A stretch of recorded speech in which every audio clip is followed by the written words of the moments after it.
Ladies and gentlemen, boys and girls, we are here for the last Otter Talk of the Blue Otter Premier League, getting ready for our finals later today. I will be your host today, Chong Somo, as our normal hosts aren't here because of personal issues, but we're still glad to be able to host this for you all.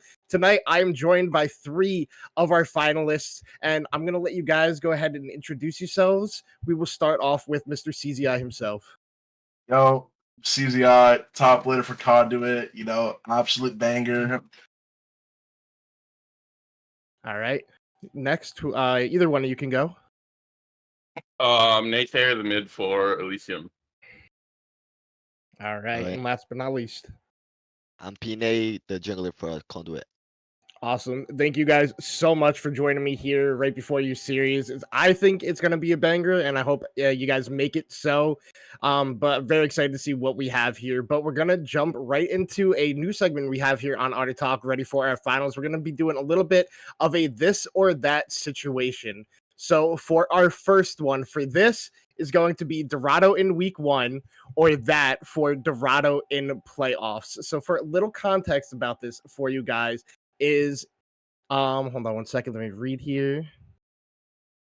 So would you rather have this of Dorado having that week 1 win, or that where they fell to Conduit themselves with the issue of the Walk Warlock ping issue? Which side would you guys rather be on here for this one? It's got to be this, I think, because that looked so bad for them, not going to lie. Like, Walk, had negative aura when he started crying at Twitch chat about his ping when he had pause time. Like, dude. Me personally, I'm not gonna go to Twitch then start crying that we lost only because my ping was dead. Like, dude, that sounds like a you problem, bro. All right. What's your take on this one, Naysayer? Would you rather have the free week 1 win because of ping issues and somebody DCing for work, or would you rather have that where you get to the counter side of that, where you're the enemy team getting to get that karma back? I'm going with the karma, bro. That's just like justice. That's poetic almost, you know? Okay. Yeah, I mean, it was a bummer to see, but yeah, it is that karma finally catching up to them, that little bit of That was justice. hilarious. It was hilarious. And then Raph, what is your thoughts on this one? Would you rather be on the free win or the losing in playoffs for the same issue? Feel like it's always good to get a win, right? I'll always take it. Okay. So let's go into our next little bit one here. We have the Chong stats for the Sheets IO stats. So for this one, Sheets IO is a little bit notorious for displaying wrong stats or nothing at all. Or would you rather go with my stats of being, biased and incorrect with my rankings and everything like that? So which one would you guys rather take, this biasy or incorrect stats? I'll go I first. prefer I'll spicy. go the bias stats because I've played like 4 roles this premiere and my stats are probably actually trash if you look at them. So I'll take bias stats 100% I of the time. agree. Yo, bias Yeah. stats are like the way to go, bro. Like, I don't know. I can't stand all these stats and stuff. Like, dude, sometimes the eye test tells you a lot more than just like, oh, this guy averages this and that, bro. If you know ball, you'll know. Okay. And Raph? Yeah, I completely agree. The bias, bro. All right. So it seems that I once again am correct. So whoever says I'm not is just a hater and wrong. For our next little one, we have Caxie's builds versus Yeehaw gameplay. So Caxie's builds, as we Shit. know, can be a little interesting at times. Saren has even equated him to a little reward himself. Or Yeehaw, despite being in finals, sometimes does play like a 3-legged dog. So, would you rather have a literal ward on your team or a 3-legged dog? Ah, man. Is there a neither option? I mean, Yo, like, dude, bro. I know Caleb knows as much as I do. Sometimes Yeehaw, like, he'll either take over the game or he'll be like 1 in 10. But like Caxie's builds are like so bad to look at, it's like actually hurting my eyes.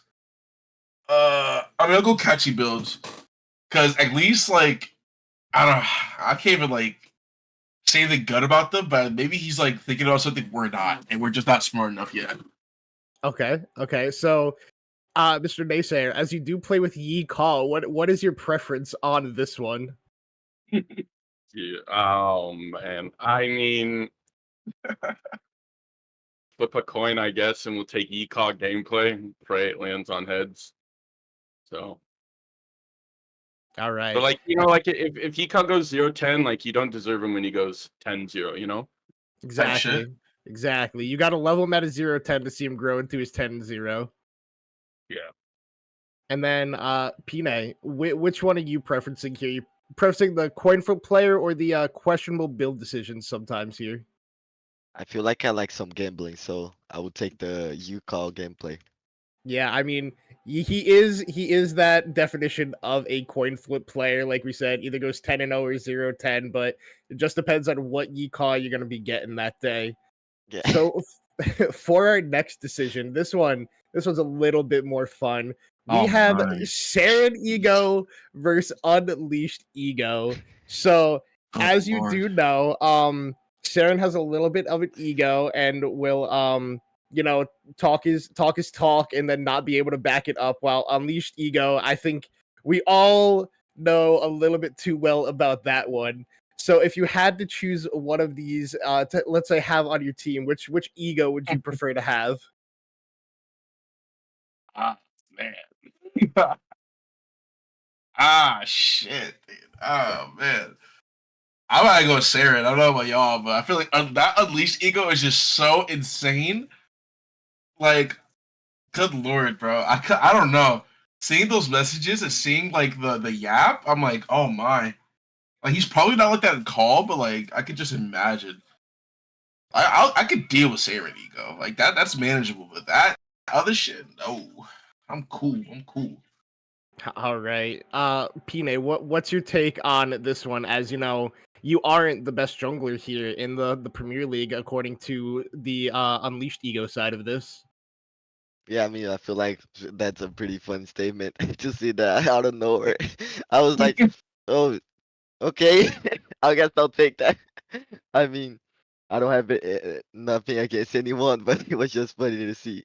Like, just I've been like I played for like I started playing after the half of the season, so I pretty much didn't have any more like any good matches yet. And then like the guy was pulling the stats, I was like just surprised about it. Yeah, I mean, imagine me being the recipient of that one, just being like, "Oh man, this is just free content." Yeah, you know, this also goes out to anybody else. If you ever want to just be a free content piece for a week, feel free to come cry in my DMs. But anyway, Naysayer, which ego are you placating towards in this decision here? It's 3 for 3. I'm going with Sarah and Ego. Uh, just because of what I saw in the general chat, and then also the general chat of my org chat. So Oh Lord. I'll take Sarah.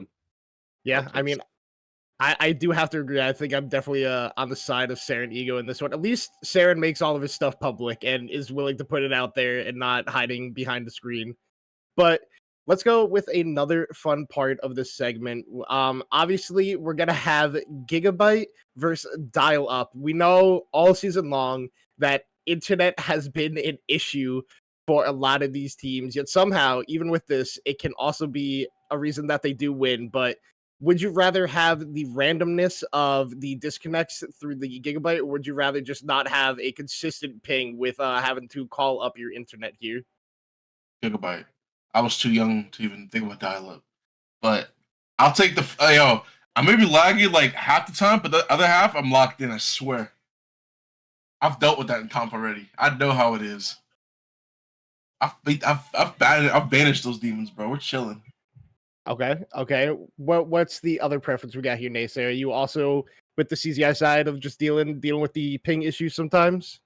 Yeah, I mean, I've experienced both of these with the same internet provider somehow. Like I just in the middle of nowhere, Iowa, and my internet is absolute trash. So if it like rains a little bit, we're praying I don't DC during a match. So I get it. All right. And then Mr. Pine himself, we all in agreement on Gigabyte, or are you gonna give us a little curveball here? No, yeah, 100% Gigabyte. I would rather just play laggy. And like for example, I'm already used to playing back in Brazil. I have to pay like 150 ping. So like I'd rather just play with lag.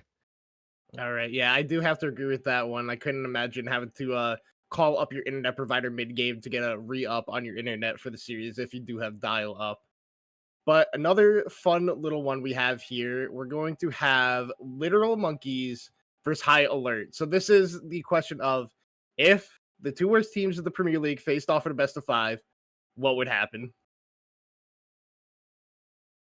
Uh,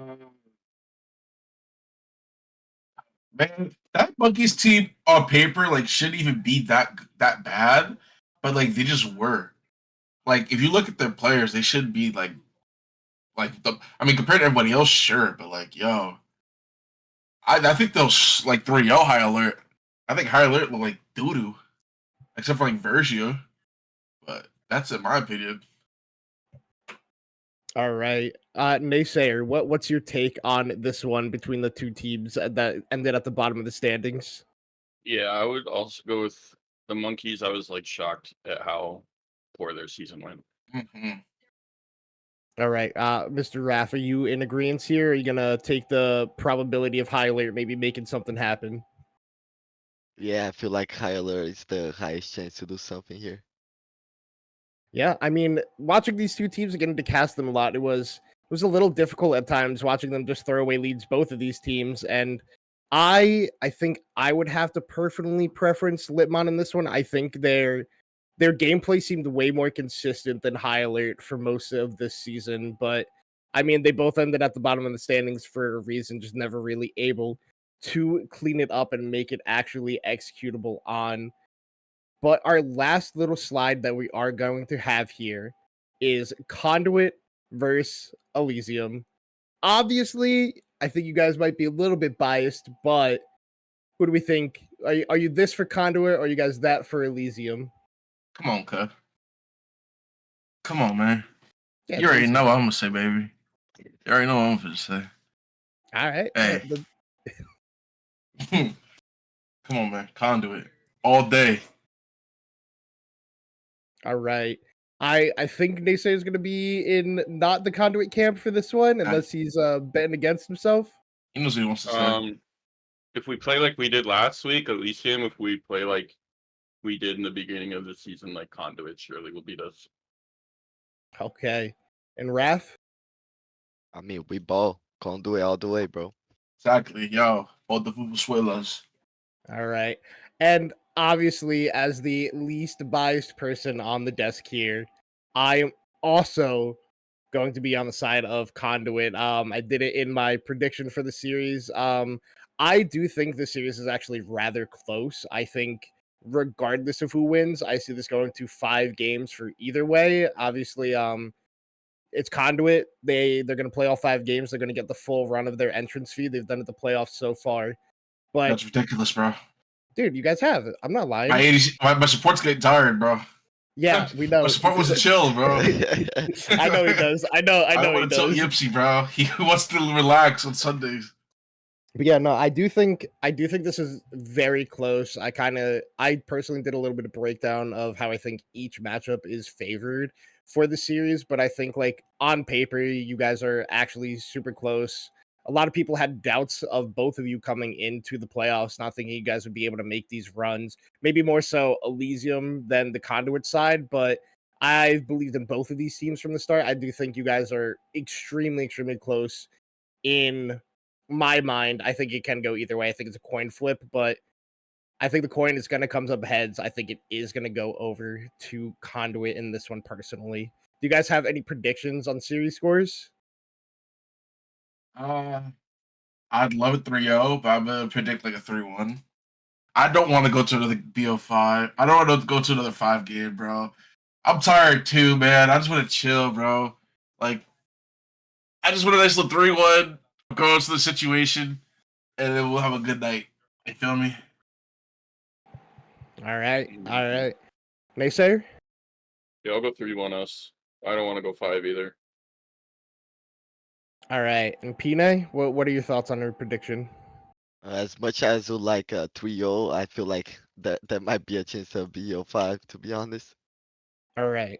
Now I'm gonna give you guys a better best of 5 instead of 5-5v5s. We just do 5 1v1s. What are your thoughts on that? Oh man. Like roll 1v1s? Yeah, roll 1v1s. Okay, I need to think about this. If we do roll 1v1s, bro, oh man. All I know is that that actually be spicy. I don't know. Cause I know some crazy people when it comes to 1v1s. Like the people who aren't gonna team fights, but yo, put them in a lane to get someone by themselves, bro. They'll get something cracking. I think I could pull something off. I think I could do it. Alec is a psychopath. Yeah, I think. What was that, Naysayer? Oh, I was just agreeing with him. Okay, yeah, I thought I was cutting you off there for a second. No, so like I think top, if junglers were allowed to go to Yikaw's lane, he'd be like surely a menace, right? So I don't know, like man, that's tough. Roll 1v1s is tough. Dilly's losing though, that guy sucks. But I mean, crazy Dilly stray, bro. Yo, Dilly don't deserve this shit. Yo, let my man live, bro. Oh man, the Dilly stray is crazy.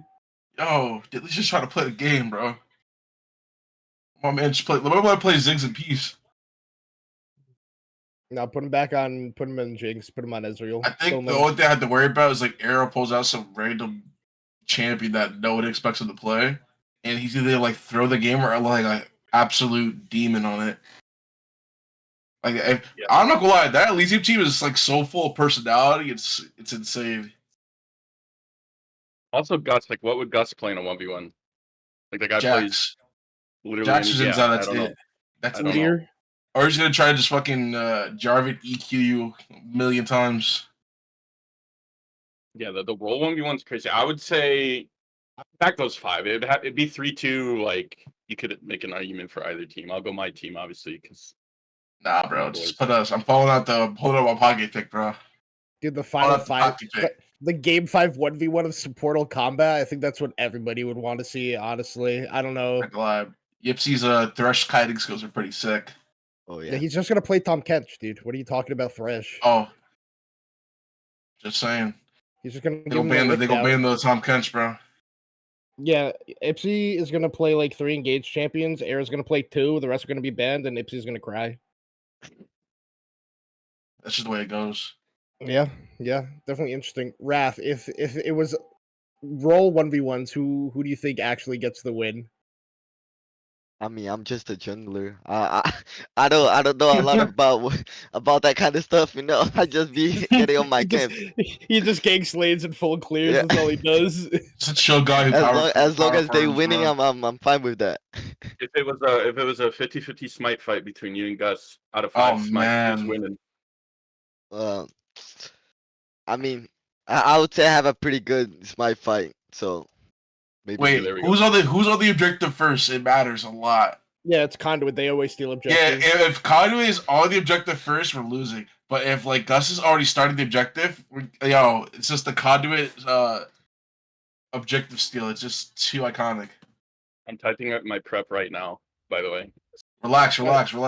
Get the insider Chill, info. chill. He's getting ready for the 1v1. He's scouting. Conduit does not start objectives. Send.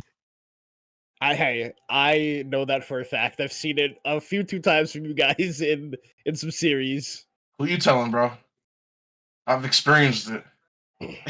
And say I enjoy it. It's life. All right. So I am going to be wrapping this up here for you guys, be able to let you guys get back to your teams, get ready for this final match, for the final series that we have here, the Premier League. But I will give you guys to do a little bit of shout outs here before I let you all go, and we can start with CZI. Any shout outs you want to give before you go?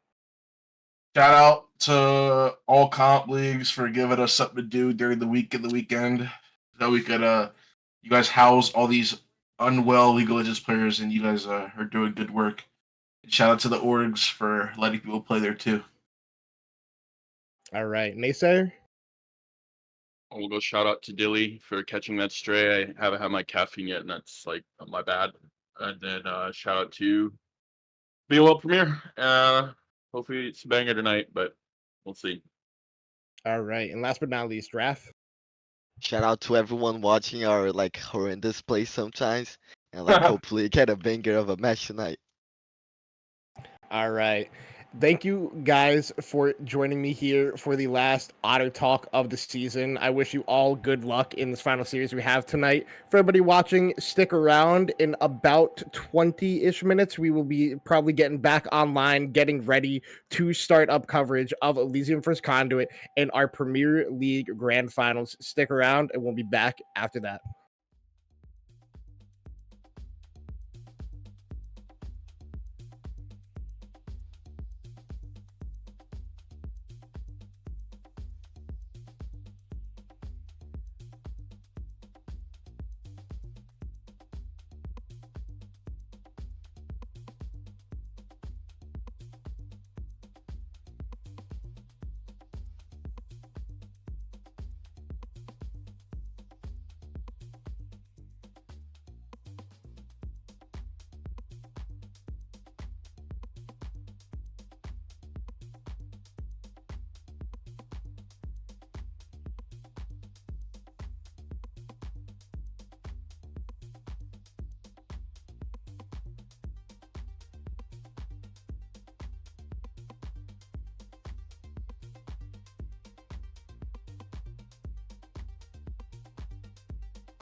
like do do do do do do do do, like do do do crazy, oh oh oh crazy, oh oh oh crazy crazy, oh oh crazy, oh oh oh crazy, do do do crazy, do do do crazy, do do do crazy, do do do crazy crazy, do do like do do do do do do do do, like do do do crazy, oh do do like do do do do do do do do, like do do do crazy, oh.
On this fine Sunday afternoon, we bring you the BOL Premier Grand Final. All the work from all of these teams, or I guess just these two teams who are in our Grand Final, has been built up to this, the biggest match of the season, and it is for all the marbles. Ferris and Chong, my man, bringing you guys the matchup. Hope you're all excited. It's Elysium. It's Conduit Esports. We're into the draft for game number 1, already throwing ourselves into this. I'm excited. Chong, how you feeling? Yeah, I'm super excited for this series. I think this will be the pinnacle of Emerald League of Legends that we will be getting here today. I think both these teams are super evenly matched in the head-to-head across like all these roles. Only like I slightly favor certain roles in certain situations, but overall, I think this is going to be super close. And just already looking at these bans, a lot of already single target bans coming out. They're banning away the Tristana from Dilly, not letting Yeecaw get that Alawi that he can run rampant on, and then Elysium not letting Pina get that Lilia that he is kind of known for, and not letting CZI get a super strong Gwen in this current patch, and not letting Derizen get a signature Hwei. So I'm liking how the draft is looking so far. I'm just really curious where Elysium goes for their B1 pick here. It's interesting. B1 picks, I always think about the jungle. I always think about the AD carries. Talking about this series as a whole, you gave your, what did you call it again? Your little sheet that kind of broke down the matchup, chiming with Chong. Is that what it was called? Chong chiming in. Yeah, that was banger. Yeah, dude, I wish I could take credit for that name. Somebody else made it, and I'm just here just living with the benefits of a great name, thanks to Mr. Trucks.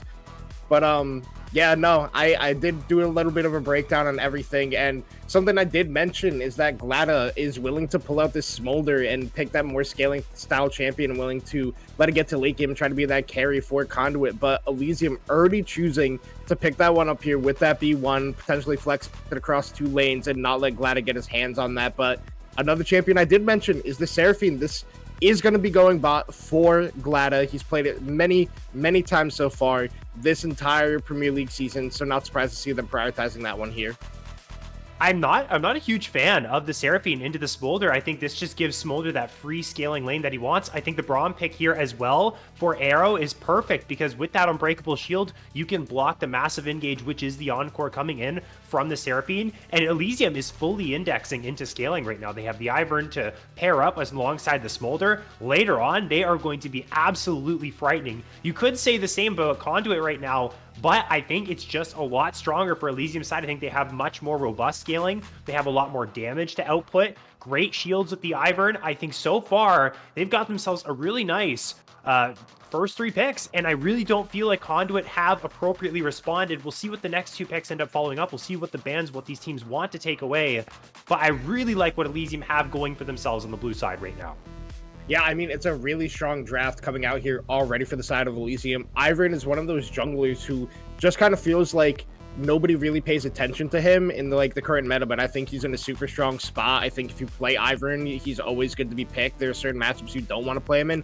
Xin Zhao isn't one of those. You're fine with picking Ivern into Xin Zhao, because every time he does try to get that engage going, you just hit him with that root call or stop him in place, and he can't really do much about it. But also, speaking of the Xin Zhao, Pina has busted this out quite a few times in Premier League and throughout the playoffs, and has always performed well on it. So I do like him picking that one up, but it can be hard going later into this game to be able to actually break through the Ivern shielding on top of that Smolder. So it can be difficult if Conduit doesn't get off to a strong early start here.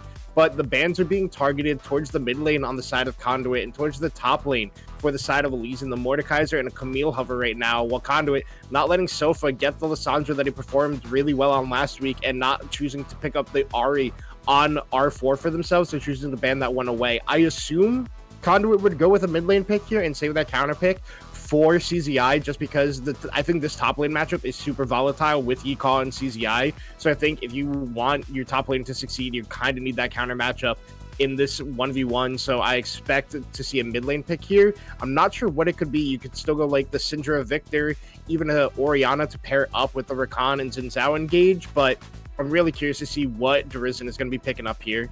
And it is the Syndra.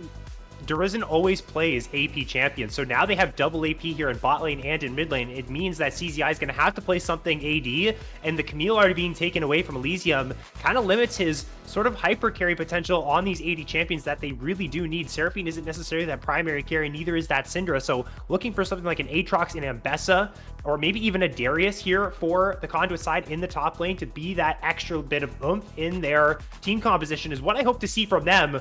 We're locking in a Lux into the Syndra, which is really interesting.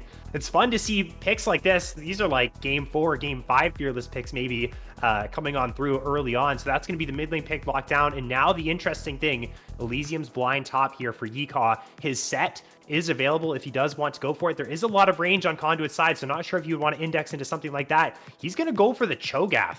So this opens up the door for, I think, a lot of fantastic counters to come on through. I think CZI can have a really dominant performance here. Again, Aatrox, Ambessa, open and available. Something like the Renekton, he could also play into this Cho'Gath as well, but I want to see dominance from CZI, and we'll see what it is here.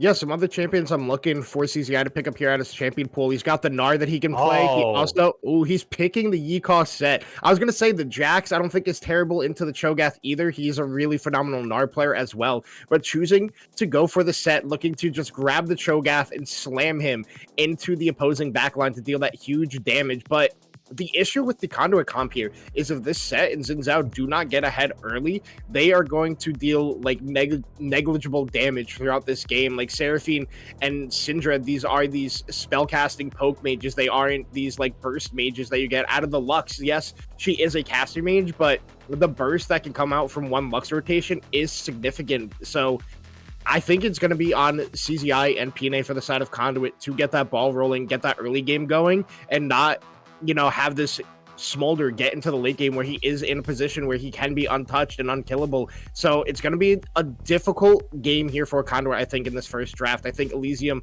kind of outdrafted here in game number 1. I absolutely agree.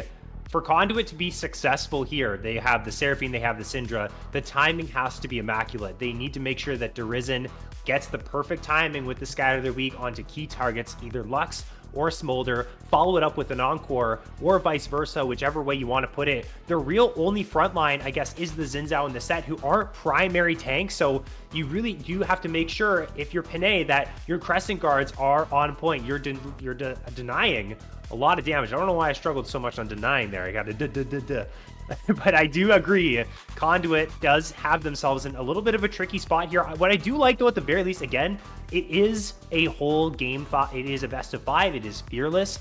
They take the set off the board for Yeehaw, so that's going to be gone for the rest of the series. So even in the end, if they do deny a couple key picks and they do end up falling in game number 1, again, it's really way too early to even say that, but there are implications later on.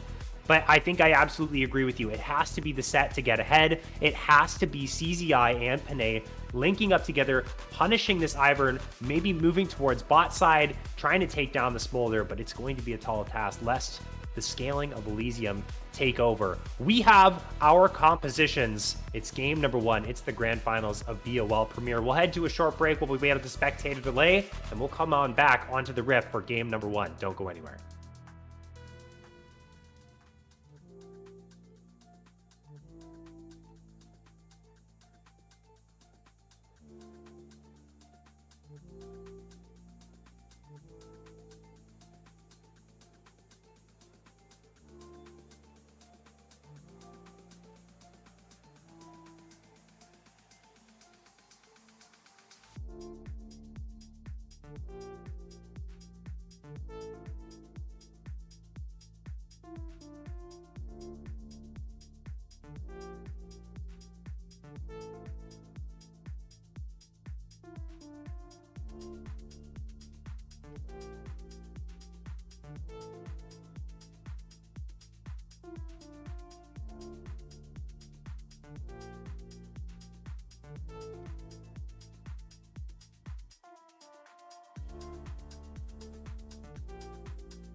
We are on the Rift for game number 1 of the BOL Premier Grand Finals, Elysium versus Conduit Esports.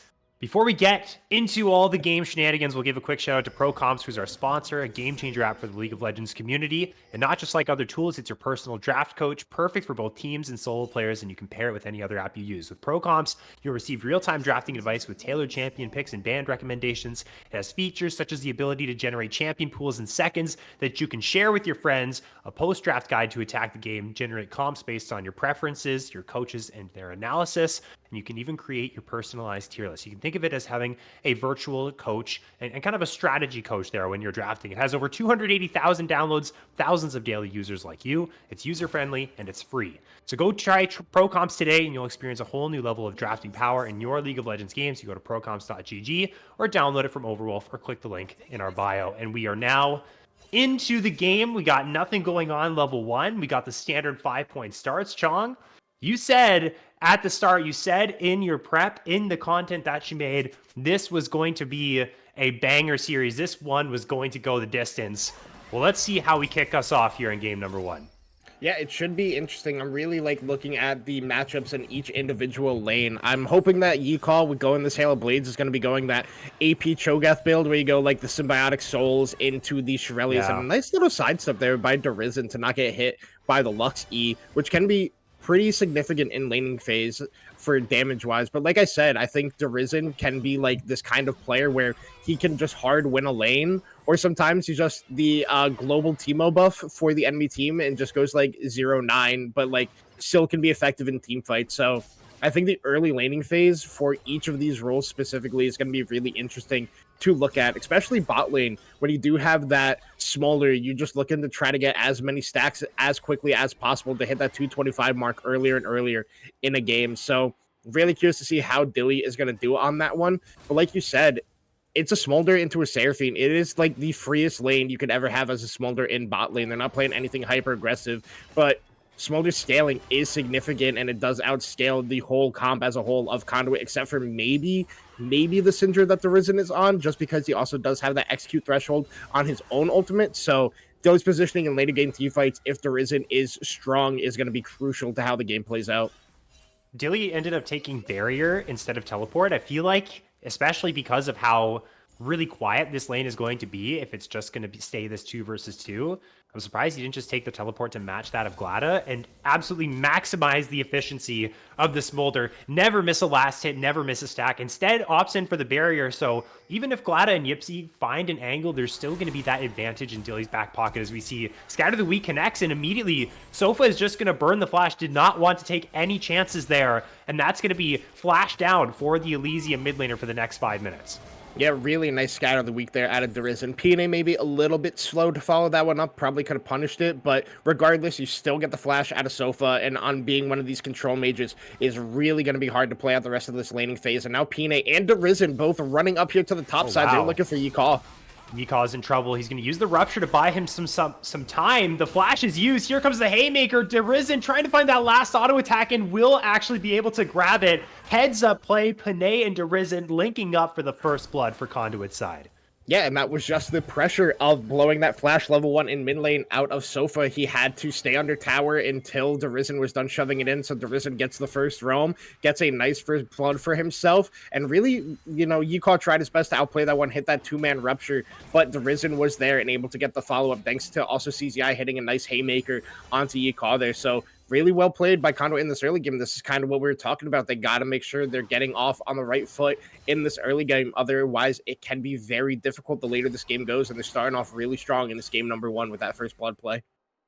Gold where you want it. Derizen's going to be feeling happy about that. Kept his flash too. Didn't have to use that to actually secure the kill. So there isn't really a window for Guster and Sofa to punish the Syndra who doesn't have that flash. They're still going to have to try and work around that. So right now, pretty safe for all of these lanes. And I honestly expect to have a very quiet early game overall. Less the action that we see in the top side. I feel like it's just going to be bot lane trading back and forth, getting the stacks onto the Smolder, the Seraphine getting to those couple item breakpoints, trading in mid lane, but not a whole lot of action all across the map. So getting that early kill, I feel like it's going to be a couple minutes until we see something else like that. Panay gets his back canceled by the Rupture. Yicall's just being annoying, trying to help CZI get this wave and make sure he can get a nice back. And concentrating between these two, but Yicall has to be careful. That set is quite powerful. You can see that pretty unfavorable trade there. And with teleport, actually, no, it actually is CZI who already used the teleport. So won't be able to jump back there, but did actually crash the wave. Yeah, that was really why PNA went back up to the top side there, just to help CZI get that push in so that it can bounce back and be in a favorable position. But now Yicall's in trouble. Oh my goodness, somehow that Haymaker didn't hit. The Rupture connects. Oh, that looked like on our screens and from everyone watching that was going to hit. Really dangerous for Yicall. And CZI kind of putting the Yicall champion against him, a taste of his own medicine. He's really having a good time so far. Yeah, but also despite that first blood the Conduit picked up, if they didn't have that extra gold, they would actually start to be behind in overall team gold because of the CS advantages that are being accrued across all these lanes. Dilly's up 11 CS. You also got Sofa, who picked up a few extra waves in the mid lane above the Risen right now in CS, but the first blood helping out a lot, and also Yika having a rough time up here in this top lane. CZI is just being relentless on the set, and he's diving the turret and gets the kill on the Yika. Wow, it's just going to be like that. He did level up to level 6, use the showstopper to secure that kill. Wait a second. Is the tower shot going to go through? One is. I don't think it's going to do enough damage. Okay, CCI ends up walking out. In the meantime, grubs are being taken by Elysium. So Yika actually just got dove while his team was taking the grubs. Good on Conduit, though, to respond with the Drake on the other side of the map. So not going to be in any situations where Elysium is able to grab both. It's still a 2-0 now for Conduit side. That CS lead building in the top side. That extra kill in CZI's pocket. A kill onto the Syndra, kill onto the set. This is exactly how you want things to be going. But if you're Conduit, have to keep your foot on the gas. You can't relax at all because there is no time to relax. We all know of what is coming later on in the other stages of the game for Elysium's side. Yeah, and I mean, the whole time that Yikal was getting dove there, Guster was the only one that was on the grubs. And this is an Iron. He is not a fast neutral objective taker. And especially with grubs getting that bonus health and shielding when you kill one of them, it took him quite some time to be able to take them down. So CZI hits that level 6, finds his window, gets a solo kill up there in the top lane. And this set is already off to a really good start in this game. But overall, I think eventually they're going to have to put their eyes towards this bottom lane, stop this Smolder from having this free lane that he has had so far. We saw on the minimap that Pine was down there, but nothing coming out of it. Waves just being pushed back and forth. And like you said, I do think Dilly could have gone for the teleport in this game. Nothing is really going to happen in the bot lane. But Barry is just to keep himself safer in these late game team fights. A nice little sidestep there again from Yukon. I mean, he knows the champion. He knows how to dodge these haymakers, but if he ever gets caught by the E from CCI, it's just going to be a ruthless pummeling that he does get, and we saw the factor of it in the top lane already. But regardless, I think Elysium just needs to kind of slow the pace of this game down, let the champion scale up. The Cho'Gath scales Iron, and so does the Smolder. So a slower game wouldn't be bad for them. It'd be super beneficial. So I think they need to just put the brakes on and look for a way to get back in this one with the early game that is in Conduit favor right now. The couple kills that Conduit had, I feel like they are nice. They give them a bump in gold, but it isn't enough to really kind of walk home with. They still have to get a lot more. Elysium is still in a very fine position this game. If they get absolutely nothing else, does Conduit from this point on in the game, it's going to be a free win here for Elysium in terms of just how the general power of these champions work. So they're going to have to get more. They're going to have to try and win team fights around these objectives. I like what Panay is doing here, invading into the jungle, trying to find the Ivern, pick him off, maybe then look for a dive later on onto Yika, or just look for a counter gank here, make literally every single part about the Elysium game difficult for them. That's the game plan here for Conduit. I like what Panay is doing up here. We'll see if Guster actually ends up getting caught out, though, as Derizen is also in the area. Yeah, I mean, Guster should be fine. They knew Derizen was in the area thanks to a ward in that mid-river bush, so they knew it was coming. But now the one who could actually be in trouble is Yika. But with no wave there, he's just going to get that recall off, and Derizen going to have to walk back mid, pick up that wave for himself. But like you said, Pine with that counter jungle is really good. You kind of want to try to take as many camps away from this Ivern as possible. It does build support items, so they are relatively cheaper than anything that anyone else in the game tries to build. So, I mean, he doesn't need as many camps to be an effective champion, but as a jungler, you still want to get as many as possible. Get those stacks into your fully evolved smite, and the more items this Ivern has in the early game, the harder it does become for Conduit to play out team fights. So I like how Pine played that one, going, hey, we can invade on this blue buff right now. CZI and Derizen both have shove in their waves, and nothing is really going to come to punish me on this one. So smart early games coming out of Conduit so far. We see Pine still hovering up towards this top side, knowing that is the point of power that they do have, and with these grubs spawning, they do not want to give over a second set of grubs to Elysium at this point in the game. They definitely don't. And with Dilly also playing so aggressive bot side, has a big CS lead. If he's hitting on that tower with 6 grubs, he's also getting plates. They also might be able to grab first tower, which would get them closer to that Feats of Strength. Again, one more kill for Conduit, and they will grab the Feat of Warfare. Yipsy is here from the bot side. Again, priority onto these grubs, like you said. They want to prevent the 6 from going down. Guster, Sofa in the area. Arrow has also made the trip up here. So both supports in the river, which means that both of these teams are willing to fight. Derizen's caught out. Derizen is down. And that's the Syndra gone immediately. Now in a 4 versus 3 is the rest of Conduit. Rupture is going to connect onto Ipsy. They're turning onto the Cho'Gath, who is getting very low, but Arrow is there to try and make the save. Glacial Fish is going to knock up 2. Crescent Guard is used by Pineda to make a little bit of damage. But here comes the final spark. And the 2, and Elysium is wrecking the fight. It's a disaster here for Conduit. CZI is the only one left. Daisy is putting those punches into the back of him right now, and he's not even able to get the haymaker off. That's the shutdown going Guster's way. 4 kills in this play, plus potentially 6 grubs. Elysium have found the diamond in the mine.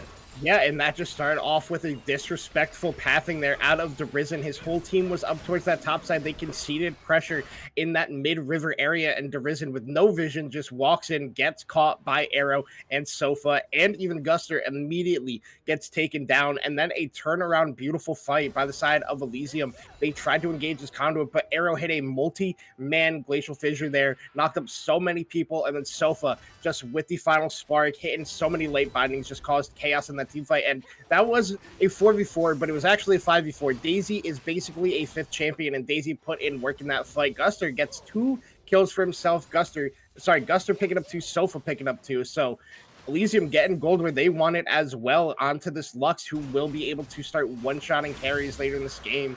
So really, really well played by Elysium there. But Dragon does go over to Conduit. Early Dragon stacking for them. They're going to want to get another neutral objective, try to take that one away from Elysium, because with those kills, they picked up 3 before Conduit could get one in return. So they do pick up that feat of warfare for themselves.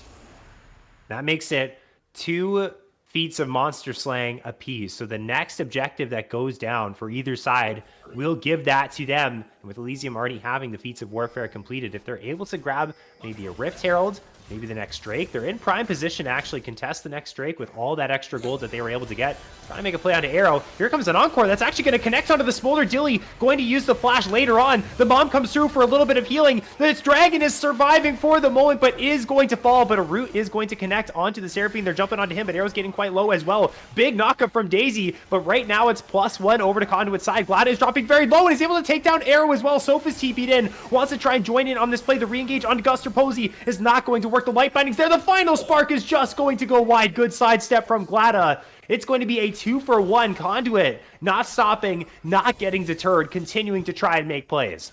Yeah, I also think Glado was kind of disrespectful of that fight. I don't think he pressed his W one time there, not healing anybody up, and then Pine trying to get that re-engage onto Guster, take him down, but the shielding was there, and Sofa with that TP in was able to support his jungler, and they're able to get that one. Now CZI up in the top lane looking for a solo kill on Yi He's looking Call. for the solo kill. Showstopper comes in. There's the haymaker. Oh no, the flash went through as well from Yikaw, so he's going to be without that and still gets killed anyways.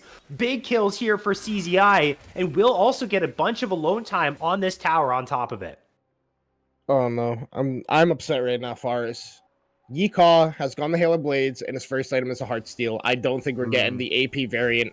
And I don't think you go Halo Blades if you're not going for the AP variant. I think you can go just like an Arcane Comet or even Grasp. I think you really only want that Halo Blades if you're going for that movement speed build with the Shurelya's and all these movement speed items that gives you that sticking power. But if you're going for full tank, I think there's just better options here. So maybe Yikaw just going, hey, I can't go this build because I'm losing so hard in the top lane and have to go tank and have to change his idea going into this game. So going to be a little bit of a suboptimal rune choice at that point. But now Arrow's in a little bit of trouble here. So is Dilly. Dilly's also in some trouble as well. He doesn't have his flash. He's stunned up. There's a mom coming through the whole team. The Smolder's fine for the moment. The Unleashed Power is not going to do enough damage from Derizen. And the re-engage is here for Elysium. The cavalry has arrived, and they're able to grab a kill. They're able to keep their AD carry alive and walk away scot-free. So nice heads-up play for Elysium. Good on them to rally the squad and make sure everyone stays safe. Yikaw once again taking the bad end of another trade, but at the very least, he can grab some flowers on his way out.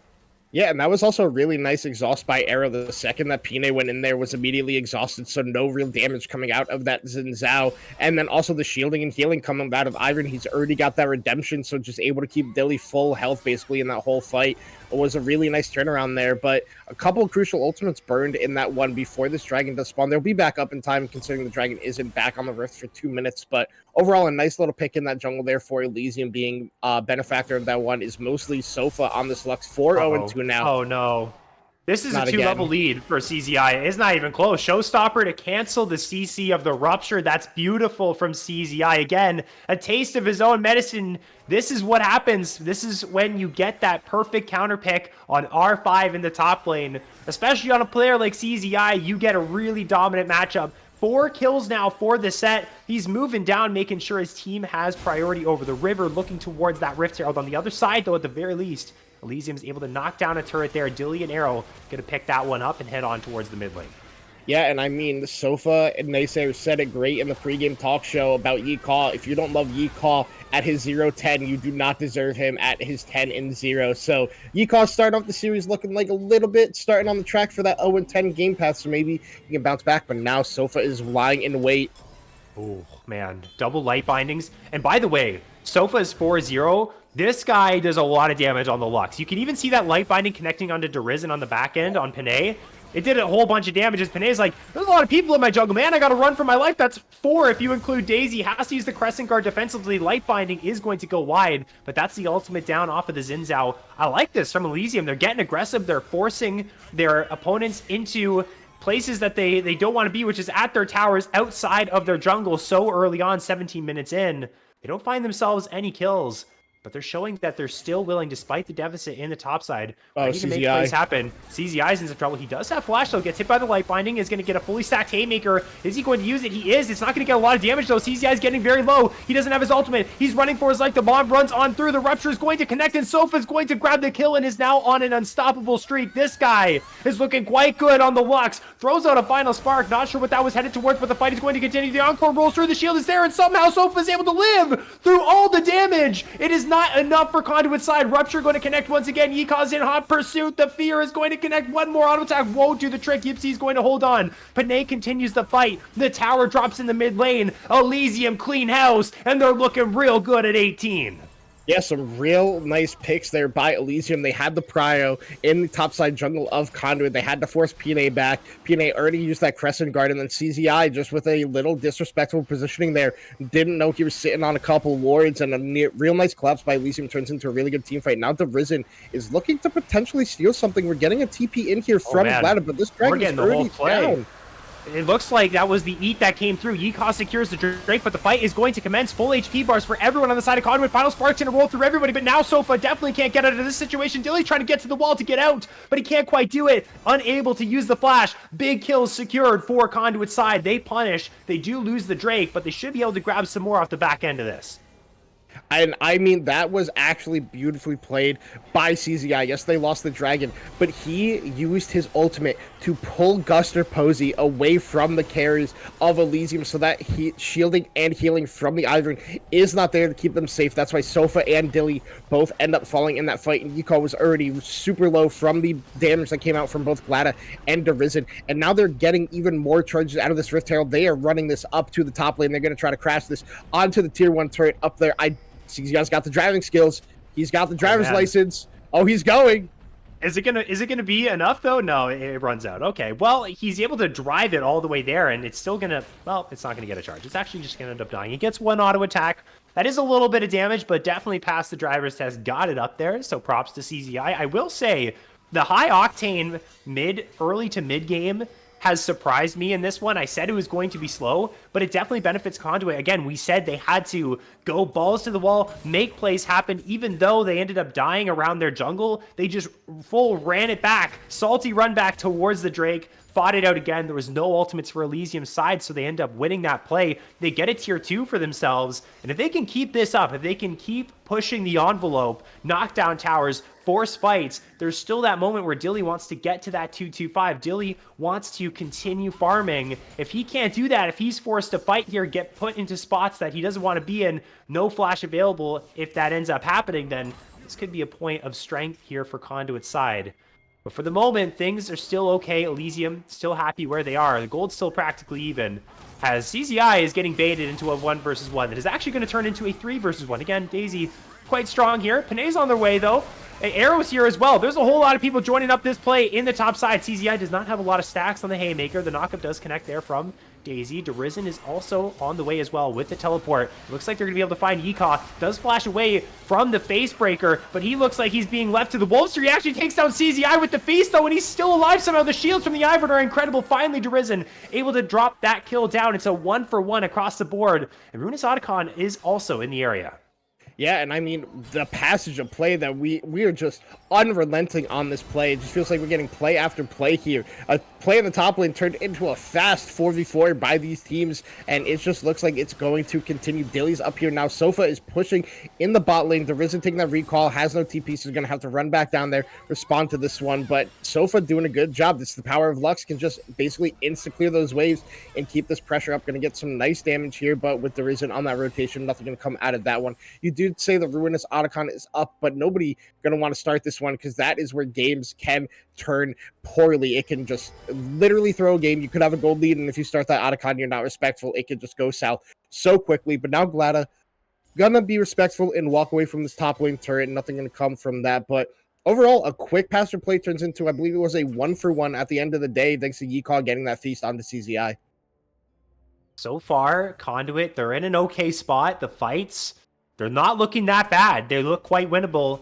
But as we approach more of these power spikes for Dilly, once Dilly gets to those 3 items, that's really where the tides are going to shift in Elysium's favor. And they also have to play so careful for Sofa, who wasn't involved in that top side play. One light binding, I'm telling you, if that hits Seraphine, if that hits Syndra, if that hits Rakan, it's lights out. He's got the Storm Surge. He's working towards what I assume to be a Rabadon's. He also has a Darksteel in case that also gets back up to 10 stacks and he wants to upgrade to Medjai. Sofa does a lot of burst, but both mid laners are in quite a good spot here. So again, things are looking pretty tense between these two. You said this series was going to be close. Game 1 so far is certainly delivering. Arrow could be caught out. He's going to get rooted up.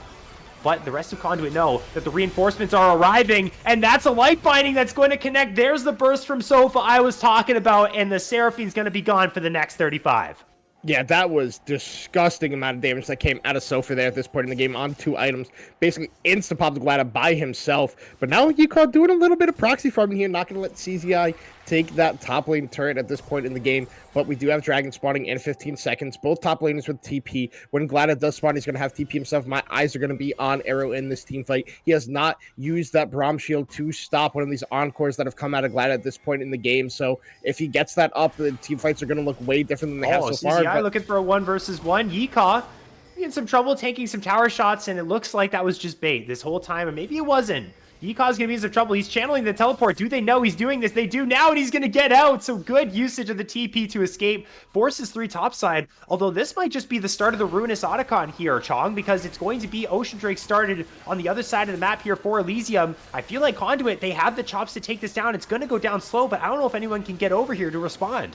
Yeah, Conduit just choosing to go for the trade play on this one, going, hey, we're not really in a position to contest for this dragon at this point, just based off the Glada getting picked off and also the vision that was controlled by the side of Elysium. So they go, hey, Eco's a little bit overpushed. You see guys fighting, so maybe we can get something in this top lane.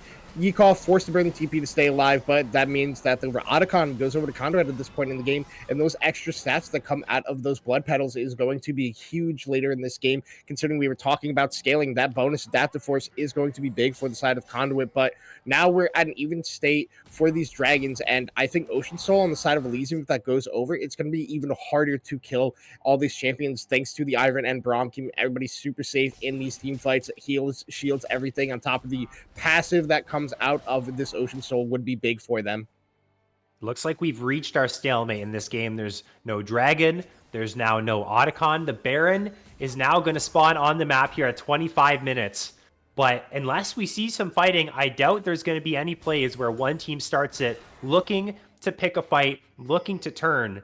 So for all of you guys watching at home, I would say brace yourself for the long haul. If you're just joining us, look at the teams that have been drafted for this game number 1 of the Premier Grand Final. We have lots of scaling on both sides. So if this game goes 40, 45 minutes, honestly, both teams are quite happy. But Yeehaw, once again, He's been in this situation a whole bunch of times here, Chong. He's no stranger to this one. You said if you don't love him at his 0-10, you won't love him at his 10-0. And he's approaching that power spike very soon, but the rest of Elysium is on the way, but they're just a little bit too late. Maybe they find CZI. The knockup from Daisy's coming in here soon. It's going to be flashed away from, and the set will escape. Meanwhile, side lanes here for Conduit, they're being pushed in. Yeah, because of that TP out of Sofa, Derizen is just pushing down the tier 2 bottom lane, which is going to be more gold than if this tier 1 top lane does go down for the side of Elysium, but Glad TPing for it. They are looking to get something going now that Glad is here, but Elysium, respectful of it, backing off. Derizen going to just pick up this solo gold here on this bot lane outer turf himself, but now they're looking for more. We're starting things off. Here we go. Yipsy's jumping in with the quickness. Mom rolls through the rest of the team as well. Encore wasn't able to find a whole lot. Here comes the final spark. Look at the damage from Sofa. It's absolutely incredible. CZI now has to run. He's got no backup behind him. Haymaker is big, but not big enough. 2 kills to the Smolder. Exactly what Elysium want. Do they fancy themselves a Baron, Chong? It looks like they might. Yeah, they're going to start up this Baron. They do have Guster who can tank this up and provide all the healing, shielding that the team does need. But Derizen, he could look for this recall and then look to TP in on this one for the contest once he does have full mana. But Yika is not going to let him get a free recall here. Glada, low on mana, low on HP with no TP either. He cannot do much to help in this situation, but Yikon just chasing Derizen down. Derizen recalling in very disrespectful spots. The Yikon can just cancel these, and because of that, that is just going to be this Baron going over to the side of Elysium after a really clean team fight out of them. So overall, like you said, this game is going for the long haul. We are 27 minutes in. Kills are dead even. Turrets in favor of Conduit. Dragons are dead even. Gold dead even at this point in the game. I would assume at this point we are at the 225 breakpoint for the Smolder. Dilly's been farming up like an absolute beast. He's been stacking like a beast. Too off. He's two away. Okay. I would actually say that's quite delayed. I'm actually surprised it's just now that he's getting the 225, but we saw it tick over. There it is. Now they have Baron as well. This is the moment for Elysium to shift gears from playing reactively to playing proactively. Now is the time to siege the towers. Now is the time for you guys to look for fights, to get aggressive. Big power spikes here on Sofa as well. That's a hat that he's purchased, and that's quite the powerful one indeed. He's going to be one-shotting pretty much anyone he locks away with the light binding. It looks like we're having some type of tango in the bot side river. It looks like Derizen's just going to take away that Scuttle Crab. And again, Baron in the hands of Elysium. I want to see them get very aggressive here. I want to see them set up their side waves, or at least just push up mid lane and look for a fight.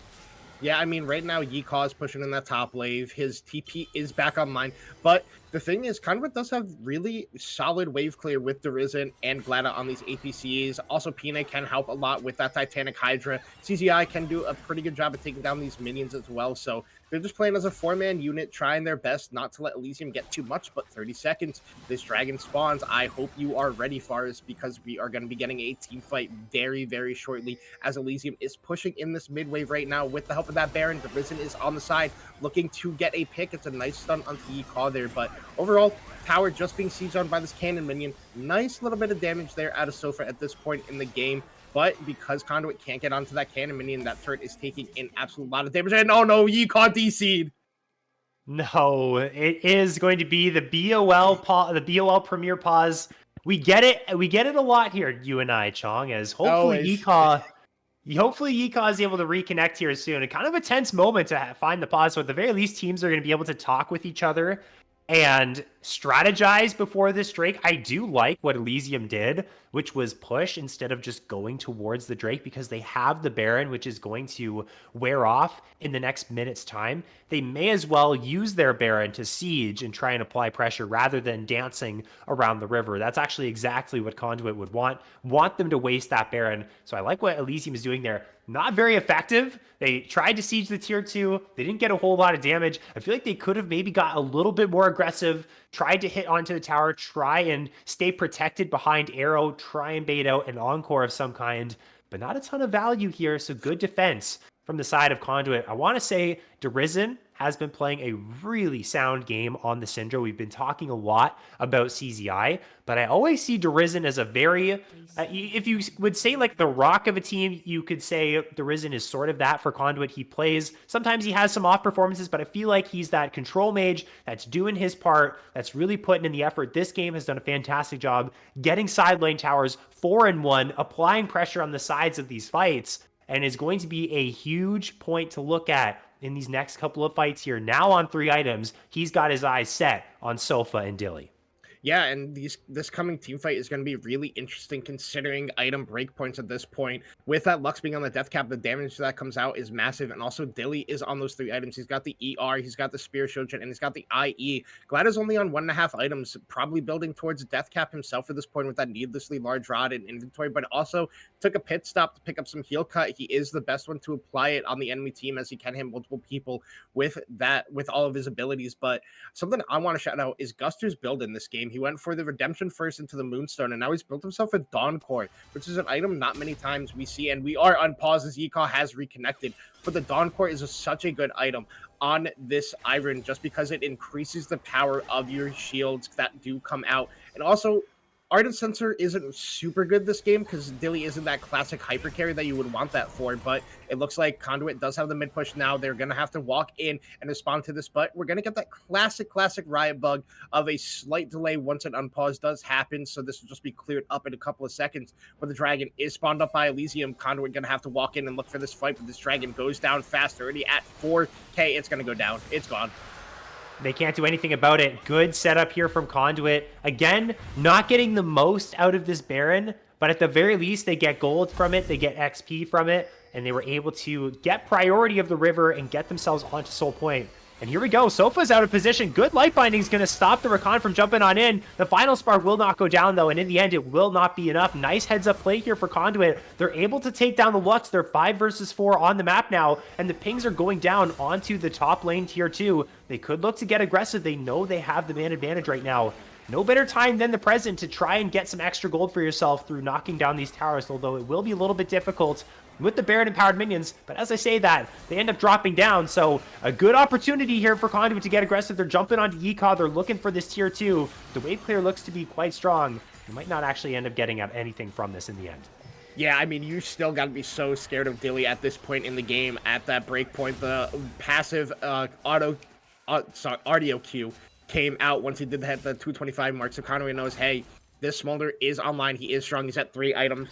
Probably going to be building towards an LDR here at this point in the game with that long sword in inventory. I don't think there's anything else he wants to be building except for maybe a rapid fire cannon, but with a long sword, you're not building towards that at this point. So definitely the right choice, I think. Can help shred through the little bits of armor that is just lying around all of Conduit's comp with Yipsy, Pine, and CZI. I mean, Pine doesn't have any armor, I just realized, so I don't know what I'm talking about on that one.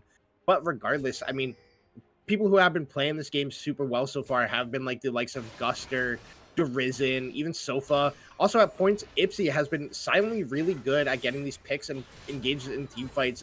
Like, Rakan's one of those champions that it feels like you go in so deep sometimes. It's like, man, there's no way to get out of this one. But with the battle dance and the movement speed you get from the quickness, it really does help you stay alive and dance around those team fights exactly how Rakan does. So I feel like there have been great moments for both teams in this game so far. I'm just really curious to see what happens once this dragon does spawn in 3 minutes. But before that, it's a Baron in 1:30. Elysium already pushing in to get control of the vision around this with the mid lane push that they do have right now, while Glada is responding to this with Ipsy in back pocket. And like I said, Glada on his way to the death cap. I assume Risen is going to be building one next with that needlessly large rod in his inventory. So, and it looks like Sofa going a more defensive approach, maybe going towards that.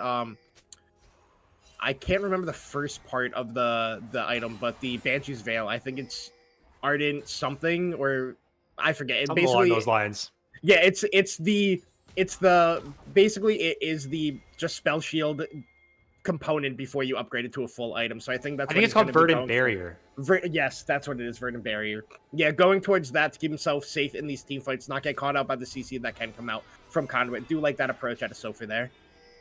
I honestly really disagree with Dilly going with the armor penetration here because, like you pointed out, aside from Ipsy with the very low econ support items, there is no armor being built on Conduit's side, and you're actually outranged on the Smolder. You're trying to hit into a Seraphine, into a Syndra, who are just going to be looking to pick you off from afar. You need that rapid fire cannon, and it's actually such a strong tool for the Smolder to just walk up, boop, hit you with a Q, there goes half your health, walk away, boop, hit you with a Q, there goes half your health, walk away. That's how you play Smolder. So without that in your items, Dilly's not really able to do anything in these situations unless people are just standing right in front of him. And with the composition that Conduit has drafted, that's not really going to happen. You're going to be hitting a Xin Zhao that has Crescent Guard up. You might be able to hit the set, but I feel like that's the wrong item choice here and is going to be hindering Dilly from being able to be that massive carry at the current stage of the game. Might index into an RFC on that last item, but we'll end up seeing. Still, if he's able to be in range, he'll still deal a whole lot of damage,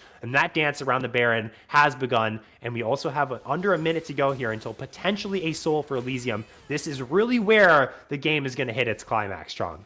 Yeah, I mean, I think another, like, build path I think Dilly could have gone that would have been really effective in this game is to go, like, Bloodthirster and Maw of Malmortius. Keep yourself super safe in these team fights and alive for all of it. You know, if people, like, watch, like, a lot of high-end streamers, like Hamza said himself, like, Magic Resist is super good with lifesteal, so he always, if he's building Bloodthirster and Maw and Mortis together, he can stay alive so much longer in these team fights. So I think that could have been an approach that Dilly goes for. But even like you said, the rapid fire cannon is super valuable on the Smolder champion because you can just do so much damage if you have that extended range on your Q.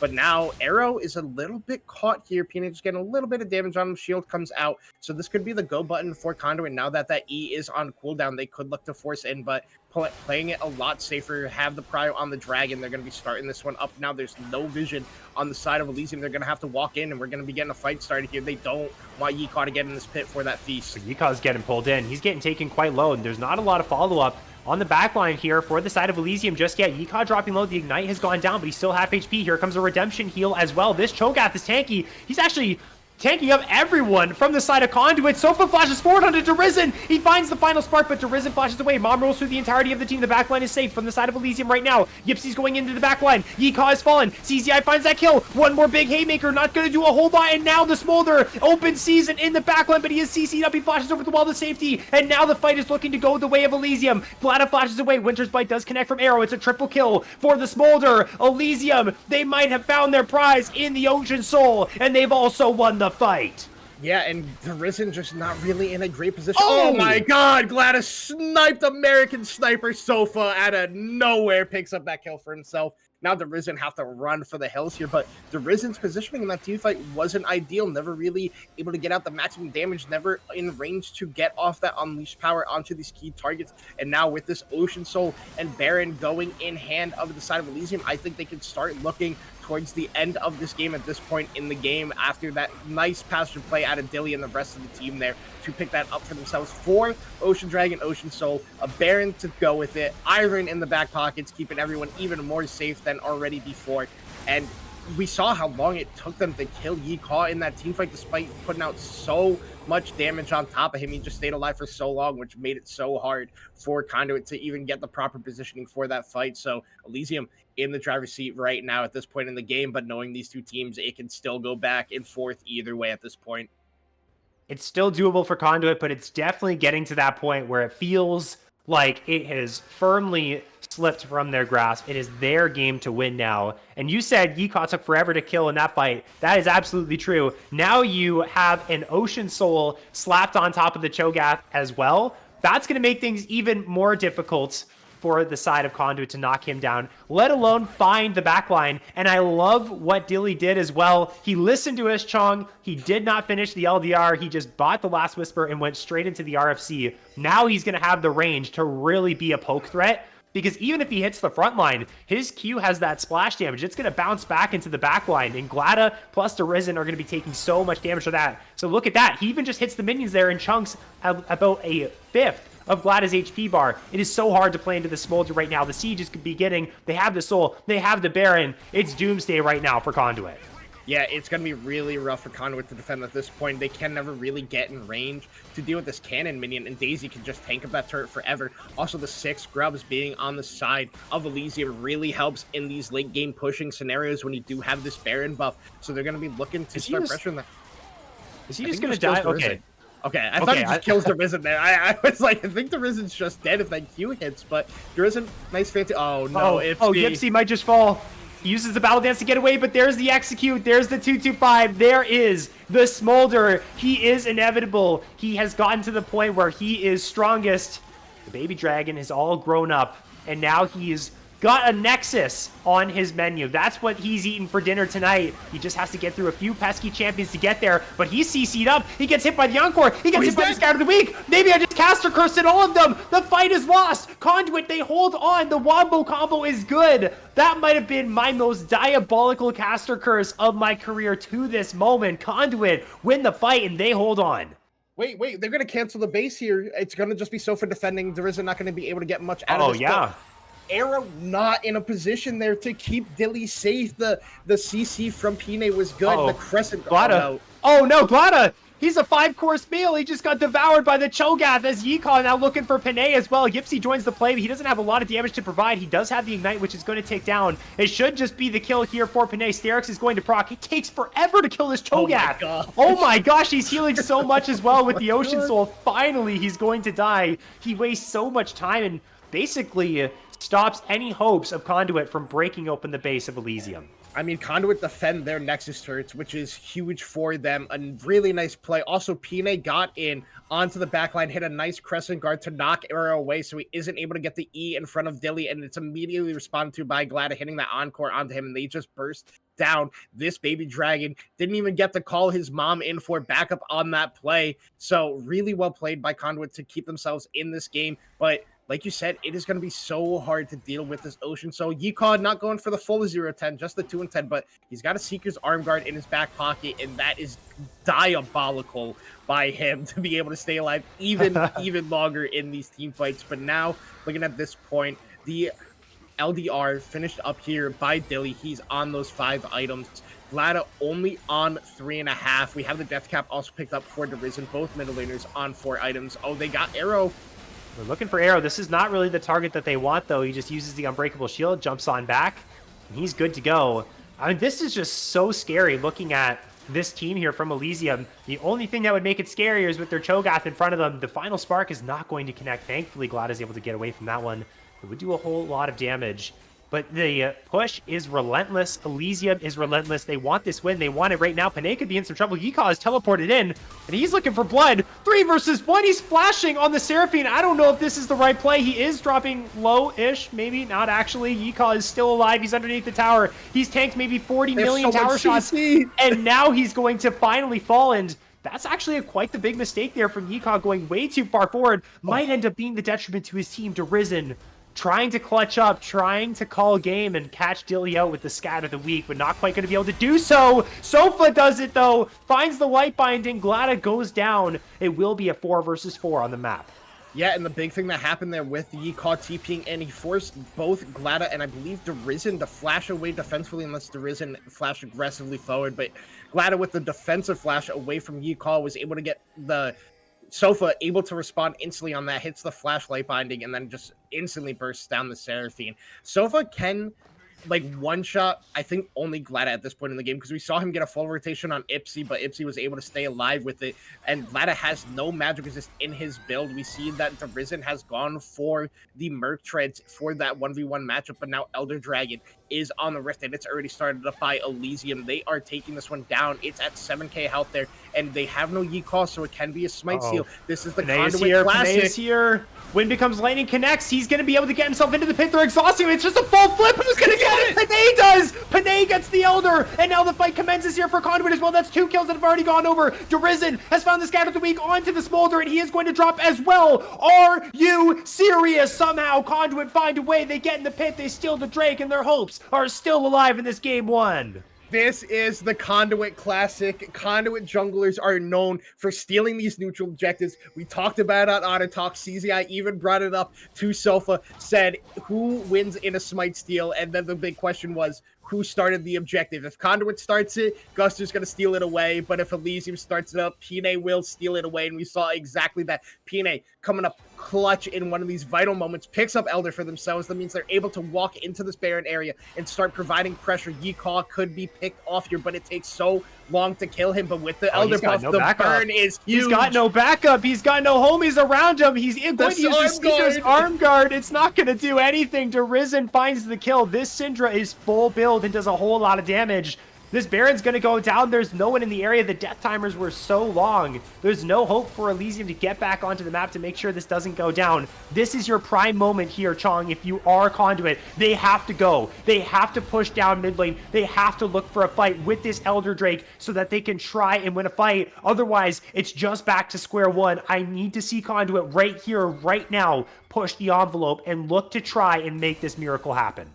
Yeah, and I mean, at this point in the game, the Risen is so strong on those full 5 items. Went for the Blackfire Torch as his last item to help deal with that Cho'Gath. But now it's going to be a do-or-die situation here for both teams. The Baron and Elder here for the side of Conduit looking to push down this mid wave and call game on this one. But if they get too aggressive, it can be really difficult for them to end this game. There is good wave clear out of the side of Elysium with Smolder and with Lux, but they're looking for the end here. They are pushing in as a 5-man unit in this temporary 4v5. Yeehaw is back alive now, though. They have 30 seconds to go on their Elder at 3:30. On the next Elder spawn timer. That's when their Elder Drake is going to drop off. They're able to grab themselves an inhibitor, but it doesn't look like they're going the full distance. These final sparks are shooting out like auto attacks from Sofa's side. The healing is still good. The sustain is there for Conduit, but they're backing off. They have not been able to find exactly what they've wanted here, and they're going to be losing the Elder in a couple of seconds. Still going to have the Baron for the next minute and a half to work with, but I think for the moment, Elysium can take a sigh of relief. Their game is still alive. Yeah, and to Risen, just going right up to this top wave, getting that pushed in. We see CCI going bottom, getting their waves back into a good position for themselves. They're probably going to all take a recall here and then look to group up again with this final few seconds of Baron buff for themselves. Get their waves in a good spot, get those gold, get that spent, and buy those elixirs, looking for these late game team fights. And is CCI going for a Serpent's Fang here? He's got a serrated Dirk in inventory. That would have to be what it is. It almost certainly is what that is. That's an interesting one for sure. Both top laners got interesting builds. They're playing champions that have a little bit of diversity there, but that's a crazy last item, Chong. If you're kind of saying, all right, in a 45-minute game, I'm playing set. What is my last item going to be? A Serpent's Fang. I guess it's just because of the Ivern, but that's... It has to be, but it's definitely... That might be the difference maker. I don't know. Hey, look, I've seen in a comp game before Rakan build a Serpent's Fang because nobody else on the team could do it, and hey, they didn't win. But regardless, you can see some crazy stuff come out sometimes. I think it is a smart adaptation here out of CCI because it's like, man, these team fights are getting really rough in this late game. Guster puts out so much shielding on this Ivern. He's at a full 5 items himself as well. Went for that Staff of Flowing Water, which is going to help buff up both the Smolder damage, give him that extra movement speed as well, and also buff up the Lux. Oh my god, I couldn't remember the champion name, but hold on a second. Dilly's inventory. He doesn't have rapid fire cannon anymore. He switched it over to a Bloodthirster. Certainly did. He wants that sustain. He's not going to be able to really poke anyone out here, but if he's in the back line, if Panay is engaged, CZI is engaged, and people are in front of him, he's going to do a whole lot of damage. As Yeehaw and Arrow, they're looking for Panay, who's been spotted out on a ward and is just going to use the flash. Not sure if he really had to use that, but I'm not taking any chances either at this stage of the game. The Xin Zhao going to be without that, and this game continues. We got a tier 2 on Conduit's side, but we're going down to another Elder Drake here. That is absolutely certain. We are in it for the long haul. We said that at the very beginning. 46 minutes, pushing on 50. This is rivaling the very first series that you and I casted together in BOL Premier. It was Dorado versus Omega, where we had 2 series go 50+ minutes. It's shades of that. These 2 teams are neck and neck. This is what Grand Finals is all about. And it doesn't get any more... It doesn't get any closer than this. This is really a great way to kick off our series. Yeah, I mean, this is bringing me back to old LCK days with the 90-minute banger games. Like we could say they were bangers. They were brutal to watch in old League of Legends era when games used to go 90+ minutes. But right now, they're looking to set up for this final team fight. They're trying to push in on the side of Elysium. Conduit not giving over pressure in this area, looking to control this, to have the priority on the Elder Dragon. The wave will always be pushing in their favor thanks to the super minions. Elysium has to push up so far to catch this before it can respond to. So that's what they're doing right now. We already see Sofa, but Pine looking to go in. And somebody call a lawyer for Arrow. He went for Kanik Rooker, and that item doesn't exist anymore.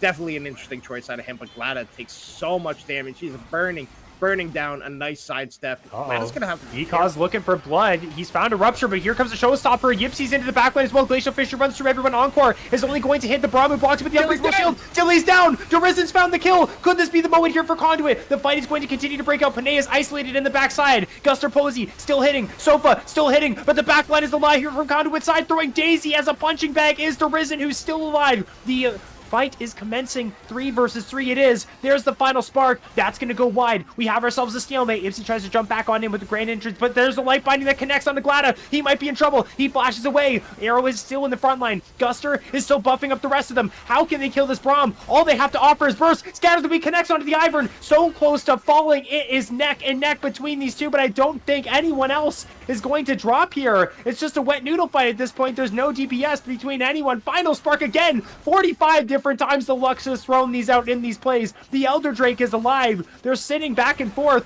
trying to kill each other, but they just can't close the gap. I don't think anything is going to come from this. We thought that might have ended the game, but no, we continue. They can't kill Arrow because of the Ocean Dragon and Guster's shielding. He's just being relentless in their face the whole time. Glada finally takes a recall to get his health back. Walks back in with no flash. Risen, no flash, but we're still here. Smolder is back. Dilly is alive. The final spark comes out just onto Ipsy, though. We have a TP channel in here for Glada, and he's back in this fight. Dilly and Yikal both respond on their way. CZI, PNA on the way, but it looks like Arrow, Guster, and Silva have taken 0 damage, and they basically have because of this Ocean Soul and all the healing shielding coming out from Guster, but it started up by Conduit. We're going to have another fight here. It looks like they're trying to get in. Yikal looking for the angle to get in here. Derizen is so low. Yikal has flash. He does have the feast. He could look for it. You have to be careful. Here we go. Panay's going to jump on in. Dilly's locked up, but is Dilly actually going to end up dropping? There's the Unleashed Power. He tanks everything. The Ocean Soul is just keeping the Smolder alive. In the meantime, Yika has found Glada. The next kill goes the way of Elysium. Now they turn their attention to the Elder. This might just be where they end the game. Derizen's going to be able to complete the recall. The final spark will not connect. On the other side, recall is being channeled. There's only 3 alive. The Elder is secured. Chong, this might just be where Elysium go for the finish. Yeah, I think this is where Elysium looks to put the end to the game. Never mind, they're going to Baron. Going to Baron. I mean, they can still do it. It's just going to take a little bit longer. They're going to have to win another 5v5 though. Yeah, I think going to Baron is the risky play here. You're in a 3v5. Yeah, Derizen does a lot of damage at this point in the game, but regardless of that, I think you can just push down mid lane and end the game at this point. I mean, Yikal with a beautiful flash feast on Glada to make sure that he is not impacting those team fights with the healing and the encore coming out. Like you said, Dilly just face ate the Unleashed Power out of Derizen thanks to Guster shielding and also the Bloodthirster helping him keep topped off in that team fight. But now the mid wave is here. It's being pushed in, but Elysium taking the resets after picking up the Baron and the Elder and a couple of kills. Now a GA picked up here. Dilly is just going through these items. Gets rid of the Bloodthirster for a Guardian Angel now at this point in the game. Definitely going, giving Boris as much money as possible at this point in the game. Yeah, Boris is rich. He's like, I hope this game never ends. I keep getting money, and I'm able to upgrade my yacht now, and everything is going fantastic for me.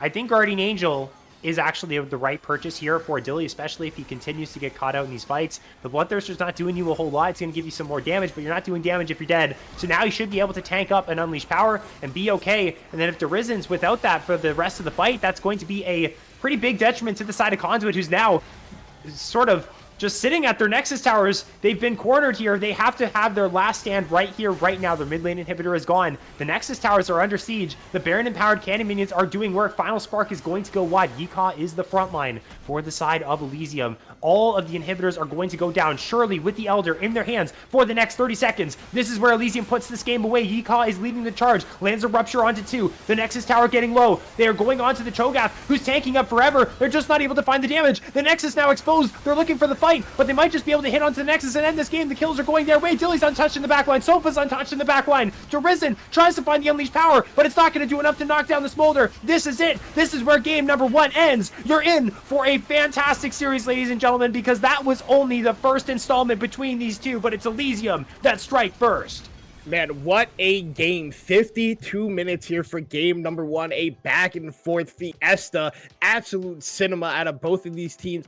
Derizen only dies once, goes 11-1-4, and just can't get the win in the end. That's the power of Ivern in this late game, just keeping his carries up for so long. It is so hard for Syndra to punch through all that shielding that was coming out. And I mean, overall, an amazing game here out of both these teams. I'm excited for the rest of the series. I don't know about you, Faris.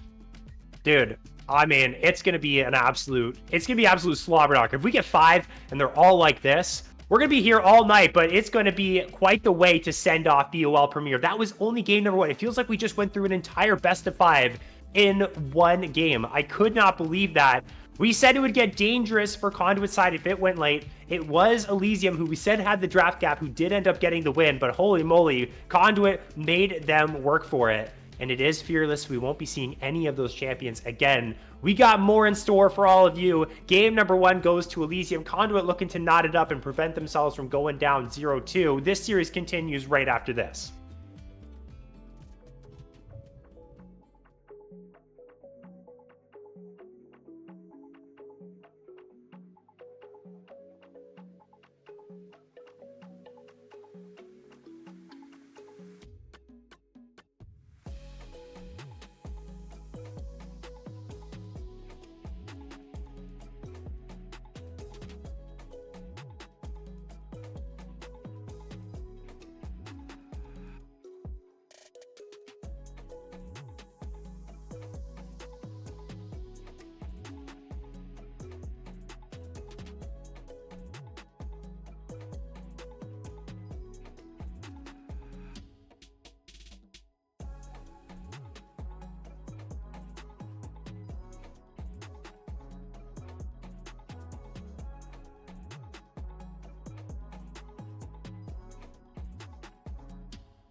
Welcome back to the BOL Premier Grand Finals. And we are about to get started here for the draft for game number 2 between Elysium and Conduit Esports. Ferris joined by Chong on the desk. We're already into draft for game number 2, and we've got our bands locked down and ready to go. And it seems to me, looking at things off rip here, Chong, the Hui was left up, and it looks like Elysium said, Derizen, sorry, buddy, you're not going to get that one. We're taking it away from you. It's Elysium that takes it away, getting kind of that pseudo 4th ban for themselves. Yeah, just choosing to not ban it in that first phase this time around in the first pick. It's saying, what do you got as an answer into this one, Derizen? And choosing to go for his Ari always shows up on this champion, looking to have another great game like he did in that Syndra, maybe push his team over the finish line this time. But Elysium doing the smart strategy of fearless drafting and, you know, saying, hey, we also play these champions, but it's our opponent's better champion. So if we play this, even if we do say, let's say we do lose on it, that means they don't have it for later games in this series if it does continue to go later and later. But it's instantly responded by Glada picking up the Ashe for himself, looking to be that more facilitative, supportive style of AD carry, looking to hit that ultimate at all times. And now Dilly looking to pick away the Sivir here. A really strong champion the later a game goes. We all know the old school Sivir 500 CS metric, but also a champion that Glada does play, so looking to pinch that pool a little bit more from Glada, who is a role swap into the AD carry position this season. So it could start the later a series goes of the questions of what do you have left in the tank at this point. Interesting Mordekaiser lock-in. And I will say Sivir is quite strong on this patch. I've played her a couple times. She feels really nice. You have a lot of great things to spell shield away, Enchanted Crystal Arrow, and the charm so far from what Conduit has drafted. I guess technically with what we've seen in BOL Premier, this could be a flex. There's a lot of Mordekaiser jungle players, but it is interesting. It kind of leads me to believe it is a flex pick because you don't typically see Mordekaiser just locked in away like this.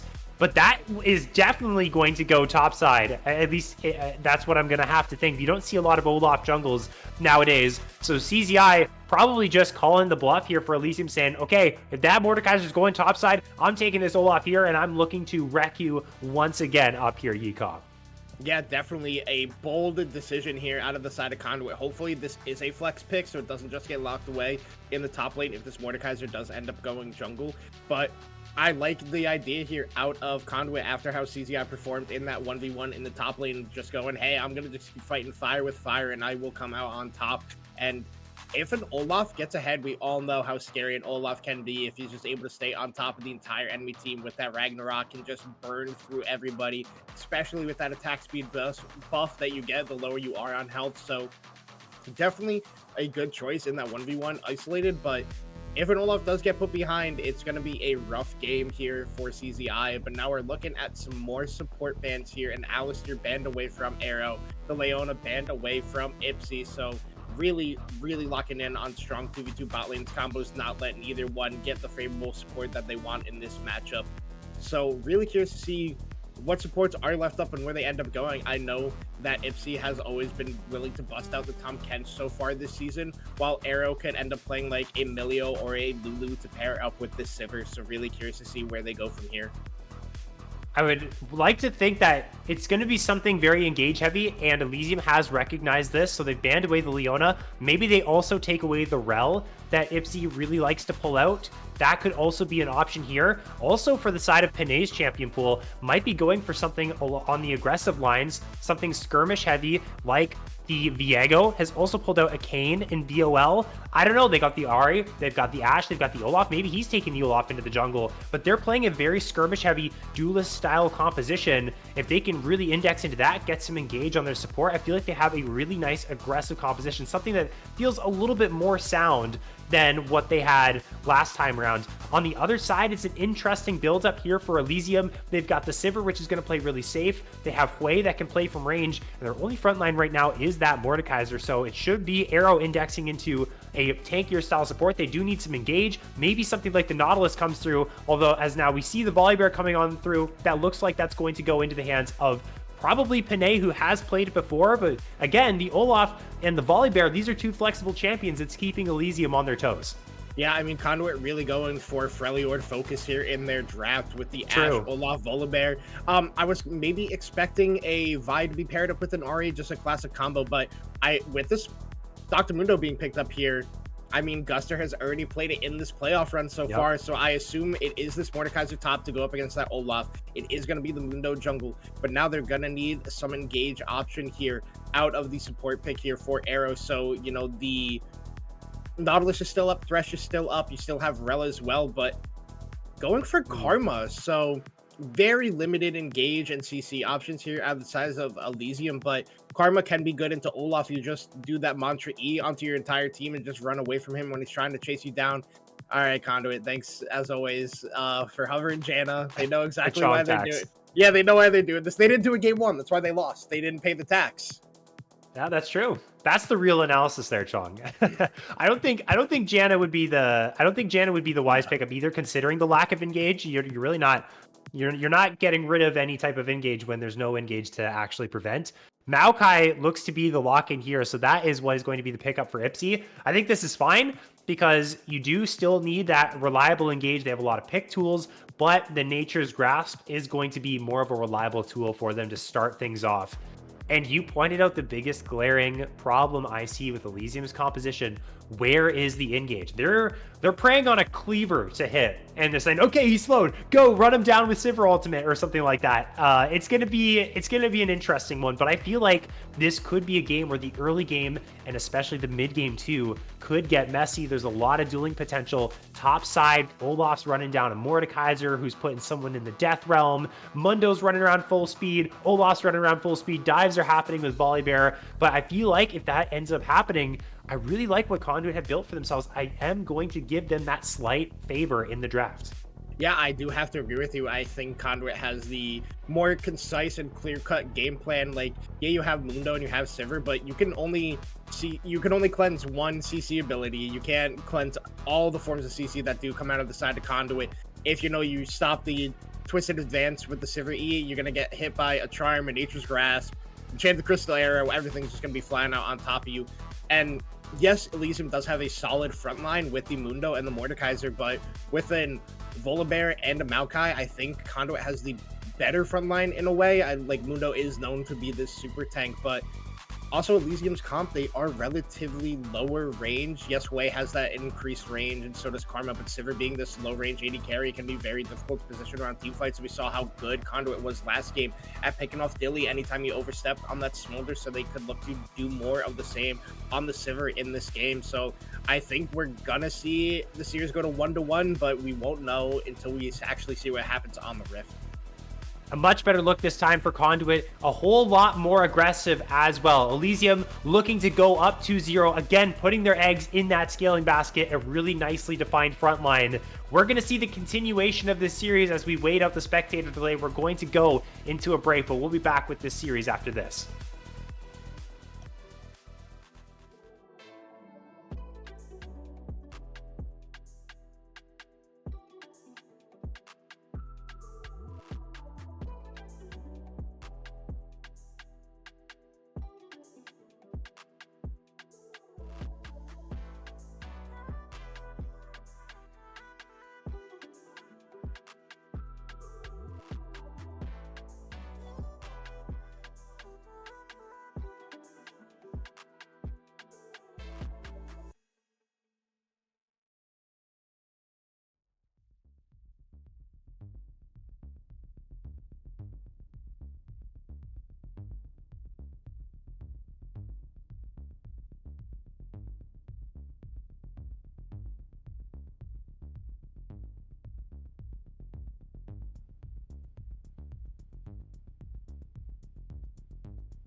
Like, ride with me if you ride with me, you can slide with me if you feel like 550 on the 5 sticky, come get high with me, that's a deal, right?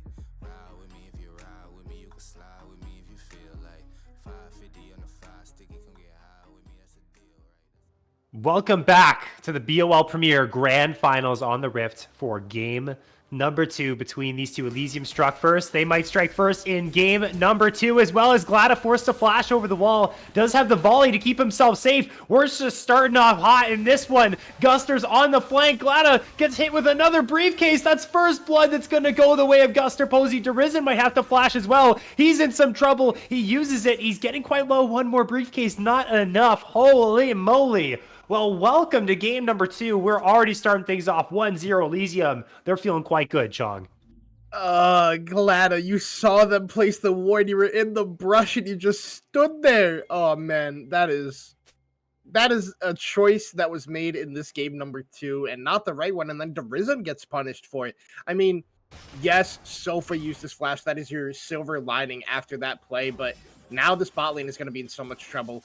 Mid lane is rather rough now, considering Derizen just TP'd instantly for that wave, and it is just going to be really rough now for Conduit in this early game. Guster doing a great start in that Mundo jungle, leashing the camp immediately once that blue buff gets low enough, hits it with that Q, and starts up the Gromp for himself. But looking at everything else, everything is pretty much stock standard here. Dilly going for that cleanse, because like I said, you can only cleanse so much CC. And classic Olaf stuff, taking that ghost to have that sticking power that you're looking for in these team fights. But Derizen going for his Ahri Airy. He always goes this whenever he picks that champion, looking for that extra bit of poke damage that does come out from that whenever you are landing these abilities, especially when you get that Foxfire does hit and do a good chunk of damage for himself. But overall, everything pretty standard besides that spicy early game that we had. The solo lanes are going to be really important for Conduit. The Olaf against the Mordekaiser. When you play Olaf, you always want to get ahead. You always want to win the 1v1. Get as strong as you possibly can so you can run down the backline later on. Ahri into the Hui. That's a matchup that Derizen's going to have to like. It's once he hits level 6, he's going to have that extra movement speed, can play to try and catch out the immobile Hui. Especially Sofa without the flash here is very vulnerable, does have to be careful, but having to play with a lot of pace is Conduit this time around, because once again, the scaling for Elysium is fantastic. They've got the Hui, they've got the Sivir. So if they have another quiet game, the extra kill that they've been able to get, the flash burned off of Glada, reducing the pressure onto this Sivir and Karma is already a good start for them. And quite honestly, just because of the nature of Sivir and Karma having this range advantage here, I don't expect Dilly or Arrow to be pressured at all in this lane. Oh, Guster's already down here. They're looking for maybe a little bit of a dive, but Guster's just going to go for the Scuttle Crab. And also in the top lane, I like how CZI is playing out this early lane. He knows that, like, Olaf's strong point isn't the first couple early levels unless you're like hard trading, which he wasn't going for. So he's looking to get those items to be able to actually fight this Mordekaiser in the early parts of this game, just because that passive from the Mordekaiser is so severely strong. You just don't want to be taking unnecessary damage from it at this point. So really well played by CZI, but the bot lane, little bit rough here. It's already a 10 CS lead. Oh my gosh, CZI already getting the flash. Yikal having to burn the flash there. Nice pull is going to bring back Panay, but he might just end up dropping here. So much damage at the disposal of both Panay and CZI. That last undertow not going to do enough damage. Panay is going to be the one to grab that kill. And the cross-map play, Guster on the other side of the map. Good punish there from Panay. Able to get one back as Conduit.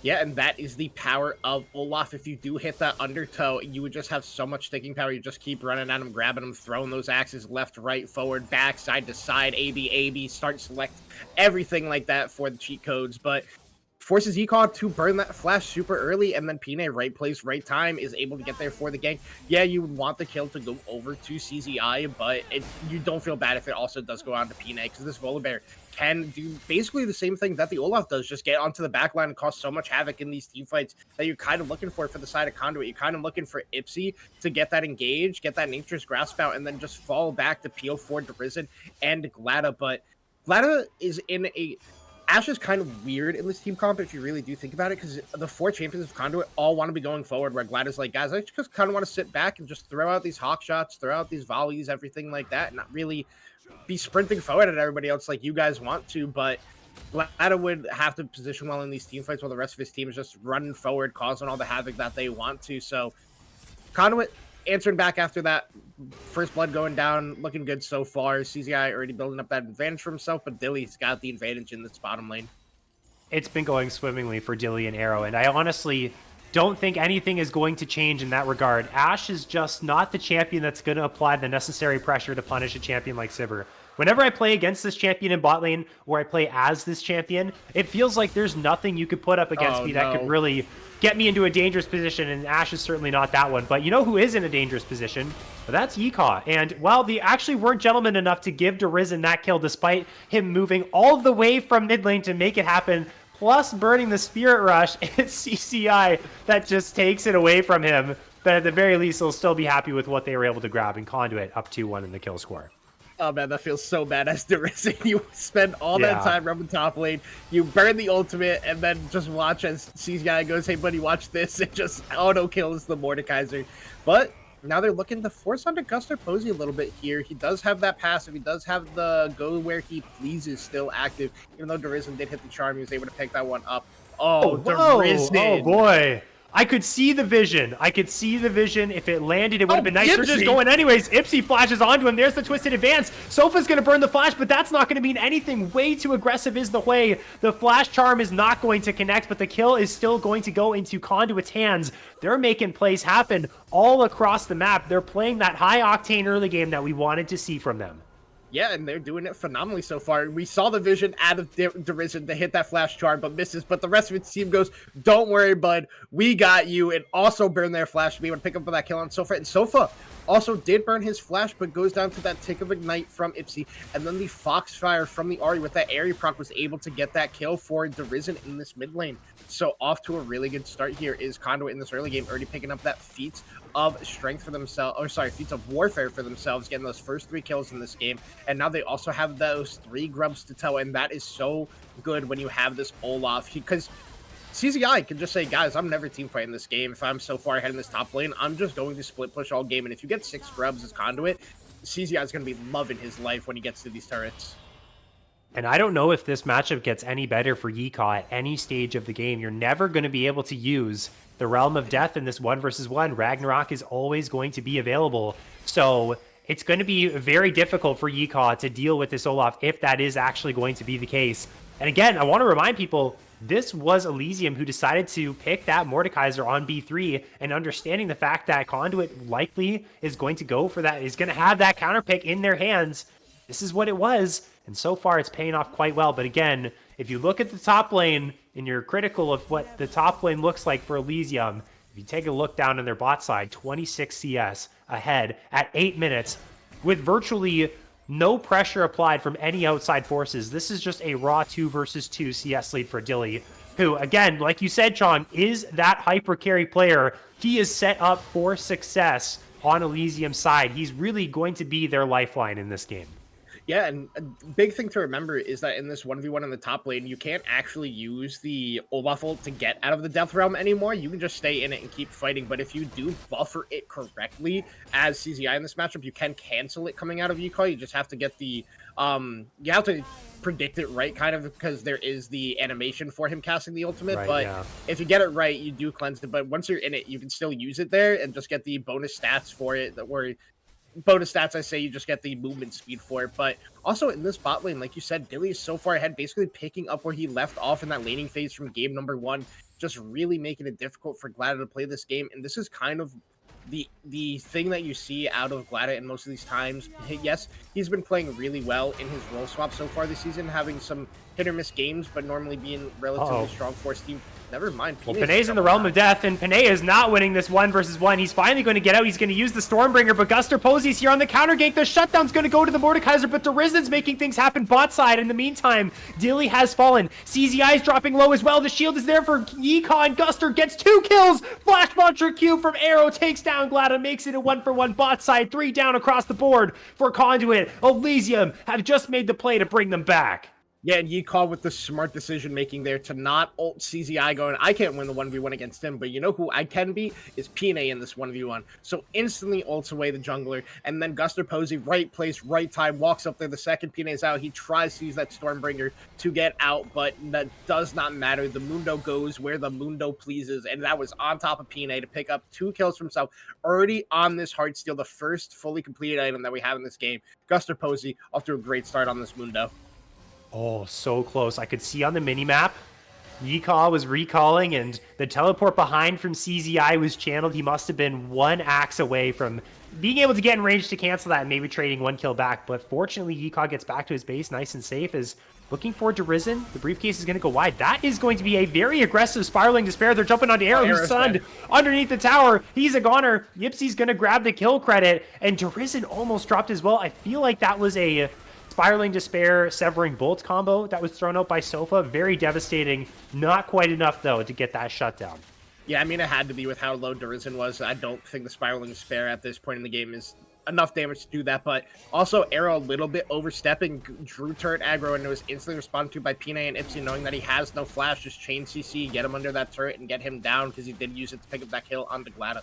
Glada not having the best time in this lane phase. He's 0-2. He's down a fully completed item right now. He's on his way to his own Untall, but Dilly already on his, going to be stacking that up nicely in this early portion of the game. Also, Guster is on this Rylai, which can make it really hard for CZI to have that sticking power that he's looking for. That's why he has the Ghost. Also, the Ragnarok does help with that, but now that is 6 Void Grubs picked up here for Conduit. They are up on the monster slaying objective. They're up 2-1 right now. Gonna look to maybe prioritize this next dragon, but it's already started up by Elysium, so it's gonna be the Herald fight for that feat, or it's gonna have to be the first turret. But right now, Elysium answering back where they have to. Glada in some trouble here. Oh no, he's gonna get rooted up. I think he's gonna be okay though. Yeah, it's the bot lane situation is not looking good. Yee-Kaw himself is doing relatively okay in this 1 versus 1, as getting very low with CZI, but here comes the healing. He has the Ragnarok popped. The Realm of Death is now available for Yee-Kaw. He's in a fantastic spot in this lane. That's a great trade to get. And you can see those couple plays that went in favor of Elysium very much helping out Yee-Kaw, pulling him out of this rut that he was in within the lane phase. And he's kind of fixed up his lane state. He's going toe-to-toe. Right now, I really favor the map state, the game state that Elysium is in. They have a gold lead. They have 2 Drakes. They're scaling. Again, they lack that engage in their composition, but so far things are going quite well for them. And Conduit is going to be in a little bit of a tight spot here. We'll see what the Risen can do maybe on the map to try and make some plays, having to bring his team back, as Glada's just dead. Glada's just walking straight up to Arrow, who takes him down with the Mantra Q. There goes the Nature's Grasp. Panea's in the area, but there's no follow-up to be made. Here comes Derizen now in the mid lane. Not enough damage to initially finish off the kill, but there's the Spirit Rush to get it done. Derizen again picking up right where he left off in game number 1 with a 3-0 start. Guster Posey has found him inside of the Tri-Brush, but Derizen has more stacks of the Spirit Rush Sofa. Waiting in the wings, trying to find some damage, trying to find that last little bit of damage, but not going to get it. Yeah, also the thing with Glada is he still had Flash and Barrier at that point and chooses to use neither of them. Doesn't even get the Enchanted Crystal Arrow. Just a miscue by him, a poor decision that he made there, and ends up going down for it. And it's just going to be harder and harder for Glada to be providing everything in this game. This is... Ashe is basically just a stun bot at this point. You're just looking to hit that Enchanted Crystal Arrow on the key targets. You are going, hey guys, my bad, please carry me. Get us to a game number 2. Pina gonna have to use that Stormbringer. Nevermind, just flashes away. Yee-Kaw barely gets the ult on. This is big though. This is big. Panea's got no flash. He has Stormbringer still. He's gonna jump out of the Death Realm, but he's dead. He's got nowhere to go. That clutch Realm of Death is gonna bring the Volibear into a spot where he ends up dropping. That's a huge kill going over. That was the invade attempted by Panay, trying to get at all of those camps that were available, was able to grab the Raptors, but the punish was there for Elysium. Right place, right time, they get themselves another. Yeah, really good decision-making by Yee-Kaw, going, hey, my wave is in a good spot. I can make a roam here. Finds Pina, picks him out with that, barely getting the Realm of Death on him as Pina got the flash out, but now just TP's back to top wave, goes there to pick up the CS for himself. And Guster getting another kill for himself on this Mundo. He is 3-0-1 at this point in the game. He's already stacking up that Heartsteel, and he's going to be really hard to kill for the side of Conduit. I assume Derizen's going to build into the likes of like a Blackfire Torch, maybe even the Leandries, to help deal with this Mundo healing. They're probably going to need another form of heal cut in this game. just because Arrow's probably also going to be building into a Moonstone. Never mind, they're looking Uh-oh. bot lane. Oh, Arrow, good dodge on the Enchanted Crystal Arrow, and now flashes away from the Charm. I want to say Derizen is doing a fantastic job of being proactive, constantly looking for these plays, whether it's his call or it's Yipsy's. He's trying to make things happen. Yeehaw is in some trouble. Ragnarok is used, but I don't think there's enough damage from CZI to bring down the Mordekaiser, and in a couple seconds time has the Realm of Death. And once again, it's that exact same situation as last time in this lane. Once Ragnarok is used, CZI has no bargaining power in the 1v1. He's toast. He cannot do anything against the Mordekaiser, who's just going to be able to stat check him at that point. So a lot of the Olaf's power is gone, and Yeehaw can take a sigh of relief and just relax for the next couple of minutes. Yeah, I mean, CZI probably just going to heal up off these waves with the power of the W, giving you that life steal that you're looking for just to stay topped off, while Yeehaw will have to use his own W to get health back through that shield, through that abilities. I wish I knew exactly what it did. I know you get a shield, you pop it, you get some health back. But regardless, it's just going to be... CZI is eventually going to get to a point where he can just win the 1v1, but it's not at this point with just the Stride Breaker. Thanks to the Rylai's that Yeehaw does have, it gives him that power to actually be able to peel this Olaf. And if CZI maybe has Ghost, he's able to get that one. But this mid lane turret is under siege, and it feels like Elysium is the one that has 6 grubs in their hand, the way that Sofa is putting on damage on the spot lane, and the way Dilly's doing it to bot lane as well. I mean, Elysium doing a really good job so far in this game. They're up 2 Drakes to none. They have the gold advantage for themselves, and Guster is strong, and he's looking for more. Uh-oh, they're looking for a fight. They're looking to make a play happen. Yipsy is going to be the target. Derizen can only do so much to keep his support safe. Gonna have to use the flash. Severing Bolt connects. That's a big chunk, actually, and honestly, Panay is getting the kill topside. Almost ends up being a 1-for-1, but this is almost certainly going to mean that in 15 seconds time, this Drake is going to go down. We have a 1-versus-1 in the bot lane going through. Dilly's getting very low. Oh my gosh, so close. Glada almost with the outplay, but Dilly grabs the kill in that 1-versus-1. Drake's Soul is also going to be on the docket here for Elysium, putting huge pressure on Conduit in this next 5 minutes to muster the strength to prevent that Soul from going down at a very early time of 22 minutes. Yeah, I mean, if Elysium gets this, they get the Feats of Warfare and they pick it up first. So Feats of Warfare Feats of Strength, not Warfare. Feats of Strength over to the side of Elysium. And also Dilly with the Captain Jacket cleanse on the Enchanted Crystal Arrow to be able to win that 1v1. Glada tried so hard and was almost actually able to get that one despite being down the way he was. Really well played by both AD carries on that one. Literally, it was just a split-second decision that ended up being the kill for Dilly and not for Glada. But now CZI doing his job in the top lane. Almost did that at Yeehaw, like you said, but Pine, once again, right place, right time, able to pick that one up. But now it is still the advantage over to Elysium. They are on a fast track for this Dragon Soul. They could look to get it at 23 minutes time if they are able to just pick this one up uncontested. But I assume Conduit is not going to want to let that one happen. They have 6 grubs. They have Heralds. So they have the push power if they're ever able to get to these turrets. But Elysium, really good wave clear in their comp this game with the Sivir and the Hui and even the Mordekaiser all do a great job at clearing out these waves before they can even get the turrets. The Drake should be everything that is on the minds of both teams' players. Again, Ipsy could be in some trouble. He does not have flash. He goes back in with the Twisted Advance. He's just caught out. He's getting quite low. A couple more auto attacks from Dilly will do the trick. And this should just be the tier 1 dropping as well. Glada eats another Boomerang Blade, which at this point does so much damage. They're using the On the Hunt as well. They're looking for Glada. Guster Posey's taking a lot of tower shots. The Enchanted Crystal Arrow is going to land onto Arrow. And they're looking for more. They are not done yet. So aggressive is Elysium. Something's come over them. They've gotten supreme confidence in their step. They do have to be careful, though. Derizen is on the map. So is CZI. They're looking for a pincer maneuver, a double pincer maneuver. But there's low HP bars on Conduit's side. Now CZI is in a 1-versus-4. He just runs it into 4 people and dies. That's not the play that they wanted. Derizen's finally here. The question is it too late? He's going so far forward, but he's just in the realm of death. He does have 2 more charges of the Spirit Rush. He's in the 1-versus-1 against Yeehaw, able to dodge away from a bunch of abilities, gets away from the briefcase as well, but now he's in no man's land. Now he's on the wrong side of the map. The Foxfire movement speed, will it be enough? It won't. Elysium, they are playing with poise, they're playing with confidence, and they are ruining Conduit in this game too.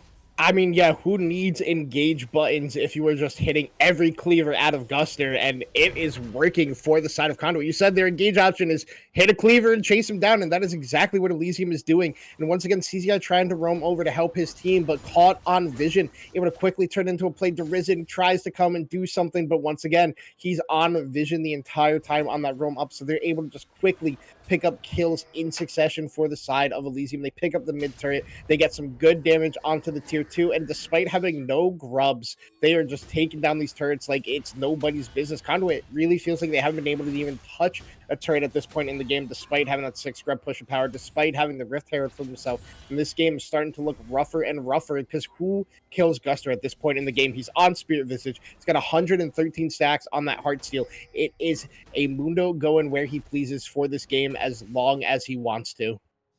It's so difficult. It's really going to be Conduit's game to win here. And what should be on the mind of Elysium at this point, they are so far ahead, they can look for fights, but keep a level head. Make sure you are in a good position to get this soul, because if you get Infernal Soul right here, right now, in the next minute and a half of the game, it's not over, but it's over, if you know what I mean, right? Like, that is such an incredibly powerful buff to have on top of your lead. And if you are Conduit, you are looking to find a pick of any nature. You are looking for any hint of an overstep, any sort of play you could make to give yourself a better chance at winning this fight that is coming up in a minute 15. The Infernal Soul is what is on everyone's mind right now. Yeah, and I mean, it's rough for Conduit to maybe even fight at this point in the game for that Infernal Soul. They're going to have to try. They have the buttons to be able to contest, but it just feels like with the lead that Elysium does have, they're not going to be able to. They're looking to go on to Arrow. Oh, Arrow's flashing away.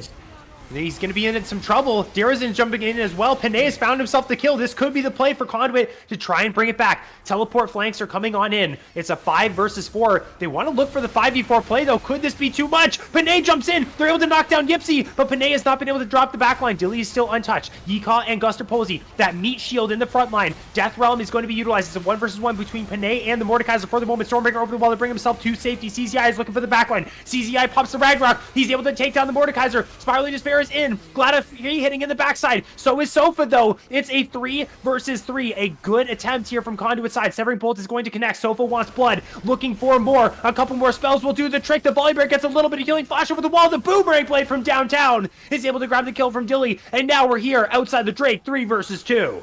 Yeah, now Darizen and Glada are in a lot of trouble. They haven't even brought down Guster Posey yet, and he has that Spirit Visage keeping him topped off. Arrow is back alive, and what looked so good to start for Conduit, picking up that kill onto Arrow and getting Guster so low, it did not matter in the end. This is going to be that Infernal Soul here on Glada. The fight's going to continue. Infernal Soul now in the hands of Elysium. They've gotten their Exodia that they've been hunting for all game long. Yipsy is out of position. Glada in no position to help out his support, and he will fall. Dilly is unstoppable. 5-1 on this Sivir. Severing Bolt forces the flash from Glada, and they don't want to stop. They're not even going to recall. They're going to continue onto this tier 2 in the top side. Darizen trying to find something on the other side of the map, but this one so far, it is all going Elysium's way. Yeah, and now this gets really difficult for Conduit to play out. Guster and Dilly are so strong on this Mundo and Sivir respectively, and it just feels like Conduit really doesn't have the damage at this point to punch through those health bars. CZI has been trying his damnedest, but he's even behind Yeehaw now. Yeehaw on 2 completed items. CZI even not finished on his own. And the way that Elysium has been playing out these fights, just weaving in and out as much as possible, getting crucial flashes before the fights even start, has been benefiting them so much throughout this game. And it's just going to be even harder for Conduit to continue to play this out. They're going to have to look for picks on sideways, look for miracle plays, and it could be the Otacon that is that one, as all Elysium members are starting to walk up to this top side, except for Yeehaw, looking to break this turret and potentially start up this Otacon, which could be a big coin flip at this point in the game as Guster starts it up. Oh, Arrow has to be careful. Panay is looking for it. They have to be careful. The Otacon does a ton of damage. This is where so many teams throw games. I'm not a big fan of this if I'm Elysium right now. I'm going to get back off of this. I'm going to get some HP back. Sofa is way out of position. Sofa's just going to die. Everyone is converged onto him from Conduit's side. It takes a while to take him down, but it's already a 1-for-1. Dilly is still untouched in the backline. Yipsy's going to be the next target. Guster Posey jumping on forward. Panay is going to try and get in with the Stormbringer, but he's not going to find the backline. He's only going to find the Mundo. Darizen in a 1 versus 1 against Dilly on the other side of the fight. Now they're jumping onto the Mundo, who is potentially going to fall. Glada is going to be able to one and pick that up kill. It's going to be a shutdown going their way, but Dilly is going to kill everyone here potentially. There's so many low HP bars. Darizen's able to get one, but it's a double kill to the Sivir. Now in the realm of death, it's the Ahri versus the Mord, and that one goes the way of Yeehaw still, despite the valiant effort. Conduit fall, and Elysium get the full ace. Yeah, I mean, Dilly just gets a free fire into an alcove. That is the Sivir dream, but this Otacon has hands. Dilly's low. Yeehaw is relatively low as well. I don't know if they'll be able to pick this one up. It's going to be difficult, but it looks like they're just going to give it over to Yeehaw. Yeehaw going to do his damnedest, and I think they're going to soon realize, hey, we actually can't take this one. Does Dilly know? Does Dilly know how this works? Like, he can hit right now. There's only a couple of... Okay, it looks like they're going to get it. He should have the shield. Yeah, it's fine. Okay. I thought they were both going to die for a second because CZI's teleport just barely not off cooldown. If he had it, he just TPs up there and picks up a double kill for himself. But now Elysium picking up the Otacon for themselves. Even more blood petals in the pocket, especially with this Infernal Dragon Soul. It is... I mean, Conduit, they looked good in that team fight. They got the kill onto Guster. They were getting the picks, but Dilly is so far ahead and so strong that he was just running rampant in that team fight, and it was able to be turned around by Elysium at the snap of a hat and able to just get that win for themselves. Now looking towards maybe even a Baron. Sky's the limit for Elysium. Pedal to the metal. They can do essentially whatever they want right now. Conduit threw out their best shot, and it still was not enough. 3 items on Dilly. I also love the fact that he's gone fully indexed into as big of a punch as he can possibly throw on the Sivir. No Flicker Blade for the extra cooldowns, no Essence Reaver for the infinite mana. It's Yuntal, it's IE, it's Armor Pen. This Sivir hits like a truck. It's like a Draven with a spell shield. It's insane with this Infernal Drake. So I love what Dilly's gone for here. He is absolutely Exodia right now. Derizen's doing work in the side lane, able to at least get 1 tier 1. And it's only a matter of time before I feel like Elysium sets up around this Baron, clears out the vision in the red side quadrant of the Conduit jungle. Look for picks, look to turn onto the Baron, and honestly, look to wrap up this game. That is how far ahead they are. It's a 5,000 gold lead, not something that is inescapable, but the scaling is absolutely insane, and the Infernal Soul as well attributes to a lot of hidden gold as well in the favor of Elysium's side. Yeah, and Guster on those 3 items now, even picking up that unending despair, he's just becoming even more unkillable at this point in the game. It's going to be really hard for them to get through him with the Karma shielding and also healing with that Moonstone and Redemption with along top of his own healing that he does get when he does pop that ultimate and with Spirit Visage. So it can be very difficult for Conduit to get him down, but they were able to do it once before. And yeah, they didn't get to win the team fight off of it. But if they can manage to maybe get a pick onto one of these crucial members, whether it be Sofa or Dilly or even Arrow, it could be huge for Conduit. But now Pina in a little bit of trouble here. But nothing really going to come out of that one. It just looks like the Elysium is just playing as a 4-man unit, letting Yeehaw do his thing in the side lane.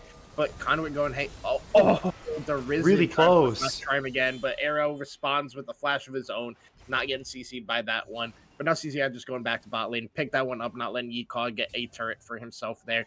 But the 1v1 where CCI should be winning is even harder for himself now. You have the Rylai's, you have the I can't remember the name of the item, but it's the Omnivamp item.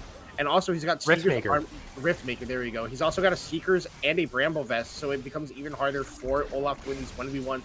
And because of the pressure that was created from them pushing out waves, this is going to be a free Baron to the side of Elysium at this point in the game. Conduit maybe going to have to look at the Elder Dragon flip. He's in some trouble. He's getting quite low, but he's going to throw Derizen into the Realm of Death. That's kind of a little bit of a risky situation considering Derizen is doing a whole lot of damage, but not enough. This Mordekaiser just takes down everyone in his path. He's 1 versus 3, 1 versus 4. It does not matter. It doesn't look like Elysium is going to need the Elder Drake because they win the fight. They're just pushing for the end. Game number 1 was a 50-minute slugfest. Game number 2, a sub 30-minute stomp for Elysium's side. Clinical from start to finish. They have the Nexus in their sights. 2 more kills to boot before they finish it off. Panay is going to fall or at least retreat to his fountain. Elysium with a statement game. They go up 2-0, 1 win away from becoming our BOL Premier Champions. Yeah, Conduit gonna have to dig deep in that bag, find the picks that are gonna help them win this series, and look to get that reverse sweep. It's easier said than done. I've been on the side of having to pull it off before. It is a tough mental task to be able to do that, and maybe Conduit has what it takes, but with the way Elysium played that game number 2, it is going to be a tough task for them. Dilly going absolutely crazy on the Sivir, 9-1-9, 24,000 damage, and the rest of the team not slouches either in their own right. Elysium just looking like the better team here in game number 2. They certainly are. Yeah, Dilly, sorry, going absolutely nuclear on the Sivir and really put Glada in the dumps in terms of their respective matchup. Now, obviously, the 2 versus 2, it's a two-person game. It's Dilly and Arrow doing a phenomenal job in the 2v2 to make sure that Glada, who also started the game without Flash, so it was a little bit more difficult for the Ashe to play, just wasn't able to get off the ground and really be able to be put in a position of power, and that definitely hurt Conduit's side there. They definitely did not look as confident there in game number 2 as they did in game 1. Plays weren't going their way, and it's just a fantastic look for Elysium. They got the momentum going into it. Like you said, it's going to be tough for Conduit, Chong, but they just have to take it one game at a time. Back to the drawing board. This is Fearless. You won't see any of the champions you just lost against for the rest of the series. They got to think of something. They got to think of something now. One more chance is all they have before that is going to be it. We will bring you game number 3 after this very short break. Will Elysium make this a quick one, or does Conduit have some fight left? Find out after this.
Welcome back to the BOL Premier Grand Final. We are into the draft for game number 3, backs against the wall for Conduit. This time, swapping over to the blue side, trying their luck there. They have no more losses left in them before they drop here. It's do or die for them. We'll see if they can make it happen. I'm Ferris. This is Chong. We got our bands squared away. They look pretty similar here. This time, we're not a glass band on the blue side for Conduit. We'll see what they're looking to index into off rip here on B1.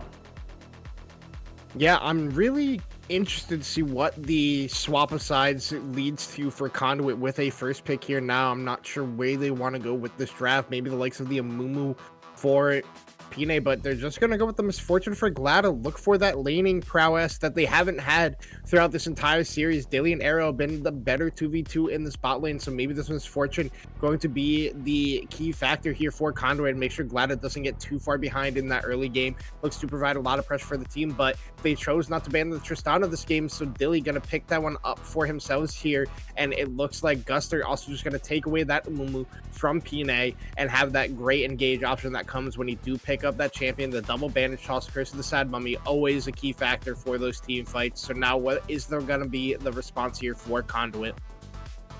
I really like that Elysium took away the Amumu. This is such a popular pick in BOL Premier, and when you auto-lock a Misfortune in B1, you know that's something that Conduit's going to be looking for, so the fact that they recognize that and they take it away, I think bodes very well for them. Poppy is interesting.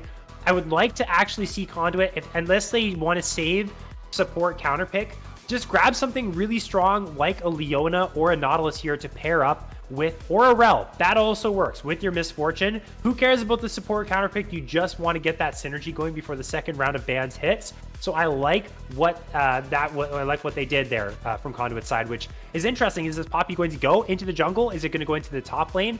It is CZI with one Poppy game so far in BOL Premier. So maybe there to prevent the bandage toss from coming through, to prevent the rocket jump from coming through. A couple of things Poppy can deny and still that flex pick for Conduit. Yeah, and I would assume we'd see an Alistair here, but it's just going to be a Taric picked up here for Arrow. A Taric is like one of the king supports of those melee matchups. It becomes really difficult for Rel to actually play, and also the teamfight power now that comes out of Elysium thanks to that pick is substantial. If you're able to get a crucial ultimate out of the Taric, that 2.5 seconds of damage immunity is absolutely massive for teamfights. So Conduit really going to have to look to play around that, and it's already difficult enough playing around the Amumu engage. It could be even harder with the Taric backing him up with that ultimate. So really curious how this is going to shape out, what Conduit is trying to draft, where it looks like they're trying to index towards team fighting. But Elysium, I think, already has two better team fighting champions with Amumu and Taric. So really, really rough point for Conduit here on this blue side draft. Need to find a way to make sure they can get this game win with that possibly jungle pick, a strong mid lane pick. I'm not sure what they're looking to put this Poppy, if it is that jungle like you mentioned, or top lane. I'm not sure where they're going to be going with those picks. I want to see from Elysium, and what I think Conduit should be trying to get rid of, ban away Garen. I feel like the Garen would be a hard matchup for the Poppy in the top side. Something like Galio would be really nice if Sofa's going to pull that out. Something like Orianna could also be really good. Index into the Wombo combo. Amumu jumps in. You have heroic entrance to fall. Actually, Galio's banned. I did the classic Ferris. Okay, never mind. Wasn't paying attention to that. Orianna would be nice. You can combine it with the Shockwaves. They ban away the Garen. I think that's really smart from Conduit's side. They're going to take the Orianna. So far, following the blueprint, I think that's really good from Elysium to pull out. Now, the question is, what does Conduit want to end up going for? Derizen, again, more of that mage player. What can really set up these bullet times for him in this pool? He is really good on the Mel. That's yet to be picked up in this series. Could play something like the Brand with all the engage that's coming on through. We'll have to see what Derizen ends up pulling out. That's the champion and the player I'm really anticipating his pick the most. I think you're muted there, Chong. Oh my god, I was talking for like 30 seconds too. Wow. Okay, so you were wrong. Like I said, without saying, you were wrong in the Galio pick, but correct on the Garen ban and Orianna pickup. But it's a Xerath pickup here for Derizen in the mid lane. That is a bold choice, because he's one of these artillery mages that is susceptible to an Amumu gank, especially if he does not have a flash. It could be really difficult for Derizen to play out these games, and if you're not landing all of those abilities, you do like no damage. And then this CZI Nard to round out this draft, and it looks like a potential Malphite pickup here. look, I've played Malphite into CZI's Gnar. It's not fun. It's not a great time. You can get maybe a solo kill or two, but then he'll kill you 4 times in return. CZI is a very, very good Gnar player. But I think looking at these drafts, Forrest, I hate to say it, I think we're going to be getting an Elysium 3-0 here tonight. It definitely is dangerous for the side of Conduit. There's a lot of good things Elysium have going for them. Their engage is very good. Their team fighting in game number 2 was also quite phenomenal. And if we want to bring up kind of ghosts of the past, what actually hurt Conduit in game 2 was Dilly was popping off on the Sivir. Dilly had his way in the 2 versus 2 against Glada, against Ipsy. And if that happens again on a reset champion like Tristana, things could get very difficult for the side of Conduit to bring through this game to keep them alive in the series. But at the very least, I think the Xerath, although it is immobile, like you say, if he's able to stay in a safe range, Derizen can do a lot of damage. The right of the Arcane can be fantastic. He can be really annoying to try and get to. All that extra range might actually be a thorn in Elysium's side. And it's going to come down to the coordination of Conduit. Can they set up this misfortune to get the big bullet times? Can the right engage be found? Crash down Magnet Storm, Gnar into the wall for CZI. It's going to be, especially around these neutrals, Chong, with the way that both of these teams are built around the team fights, it's going to get messy around those, I have to believe. Yeah, and like you said, Derizen's going to have to play safe, but that's a taller task when you have a Malphite threatening you in all these team fights. It's true. With that unstoppable force, like especially Gladic, he's going to have to choose the right time to use that bullet time, because then you'll just a standing target for it to be canceled, whether it is a shockwave or an unstoppable force. These two carries, Gladic and Derizen, going to have to make sure they're choosing their spots right and choosing their timings right to get all this damage out that they're looking for. And that's a tougher task, especially when if you're back against the wall. When you are on series point, it can be a lot easier said than done, because then you do have that mental state coming in as a factor, and also just the nerves of, hey, I don't want to lose 3-0. You could just make one small misplay that ends up costing your team the game. It's going to be really rough for Conduit, but if they make it work, this comp can be devastating for what Elysium is trying to do. Poppy is really good into Tristan trying to get those rocket jump resets, and Moon trying to get those engages, and Ipsy's on his rel. He has performed very well on this champion in the past. If he links up with Pine and looks for these plays, especially trying to potentially evade this Mumu, can be really hard for Elysium to get off of the ground running in this game. Now is the time for Conduit. They have no second chances remaining. They have to find themselves a win here, get the momentum back in their favor, and build towards an inevitable reverse sweep to call themselves champions. Is Elysium going to 3-0? Is Conduit going to fight back? We're going to go into a break while we wait out the spectator delay, and we will return with game number 3 between these two.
Backs against the wall for Conduit Esports in our BOL Premier Grand Final. Game number 3 on the horizon. Before we start off, we'll give a quick shout out to our sponsor in ProComps, game changer app for the league community. And not like other tools, it's your personal draft coach, perfect for both teams and solo players, and you can pair it with any other app you use. With ProComps, you'll receive real-time drafting advice with tailored champion picks and band recommendations. Stands out with features such as the ability to generate champion pools in seconds. You can share those pools with your friends. A post-draft guide to attack the game, generate comps based on your preferences and your coach's analysis, and you can create personalized tier lists. You can think of it as having a virtual coach and a strategy toolkit all in one. The app has over 280,000 downloads, thousands of daily users. It's free, and if you give it a shot, download it at procomps.gg now, and you'll experience a whole new level of drafting power in your league games. Go to procomps.gg, download from the Overwolf, or click the link in your bio. That is ProComps. Hope you draft a little bit better. I thought for a second we were going to get some action in the invade as that was going on. Not going to end up being the case. Just some wards going down. Guster taking a little bit of his health. But that's going to be about all that happens there. Again, I'm Ferris. This is Chong. And we got ourselves a game number 3 starting on up. Yeah, just a little bit of trade damage there onto Guster on that invade. Get a ward on the Raptors, know exactly where he's starting. But you can probably always assume that Amumu is going to be starting on those most of the time. Very oft not does he start on the bot side. He's normally up on that top side. But regardless, just a little bit of information for the side of Conduit. Nice little bit of trading happening in these early lanes so far, but nothing really coming out too much of them. Glad to going for the first strike this time, not going for the press the attack to get that bonus damage, looking just for the poke damage bonus they get from first strike and a little bit of extra gold. There isn't landing some nice abilities, but that's a level 2 advantage here for Elysium. Yeah. Oh my gosh. Good flash from Arrow. This might just be potentially a kill, but good peel provided from Ipsy on the crashdown is very nice. Really aggressive is Dilly and Arrow there. Nice heads up play, and Glada once again within the first 3 minutes of the game, Chong, is going to be without that flash. Yeah, just disrespectful by Glada there, to be honest. He saw that they hit level 2. He knows exactly what this bot lane should do as soon as they hit that, and just not being respectful, has to burn a flash of his own just so he doesn't die. And luckily, Ipsy was there perfectly to get that double crash down to make sure his AD carry stays alive, not having to burn anything else or go down. But with that, it's going to be a rough laning phase. This is not what you expect when you pick the Misfortune. You expect to have that laning power, to have that advantage, but yeah, it's going to be rough now for Glada and Ipsy in this bot lane. It certainly is going to be, and priority for Dilly and Arrow. They're getting that push in. Guster is in the area. Panay is here as well. They could potentially punish them if they go too far forward. Again, Arrow does not have that flash, so just have to be careful in the case that the Poppy does make his way down. Top side, things going okay for Yeehaw. Again, you're the one that mentioned there, Chong, that it's quite difficult to play Malphite into the CZNR. So far, Yeehaw's been doing an okay job. I do like the fact that he took the Arcane Comet and bought the Doran's Ring to start. That helps in ranged matchups with champions with a little bit less sustain that won't have those as robust base stats. You can chip out their HP bar and have a little bit of an easier time, as mid lane has been about an absolute fist fight between these two. Another stun's going to land from Derizen. Unfortunately, Panay wasn't quite in range there to start off that gank, but he's going to try it now. Good flash from Sofa is going to get him out of the way of the wall, and Panay is going to be able to force that summoner off. Yeah, and Pine also using a flash of his own just so Guster could not get that bandage toss in there.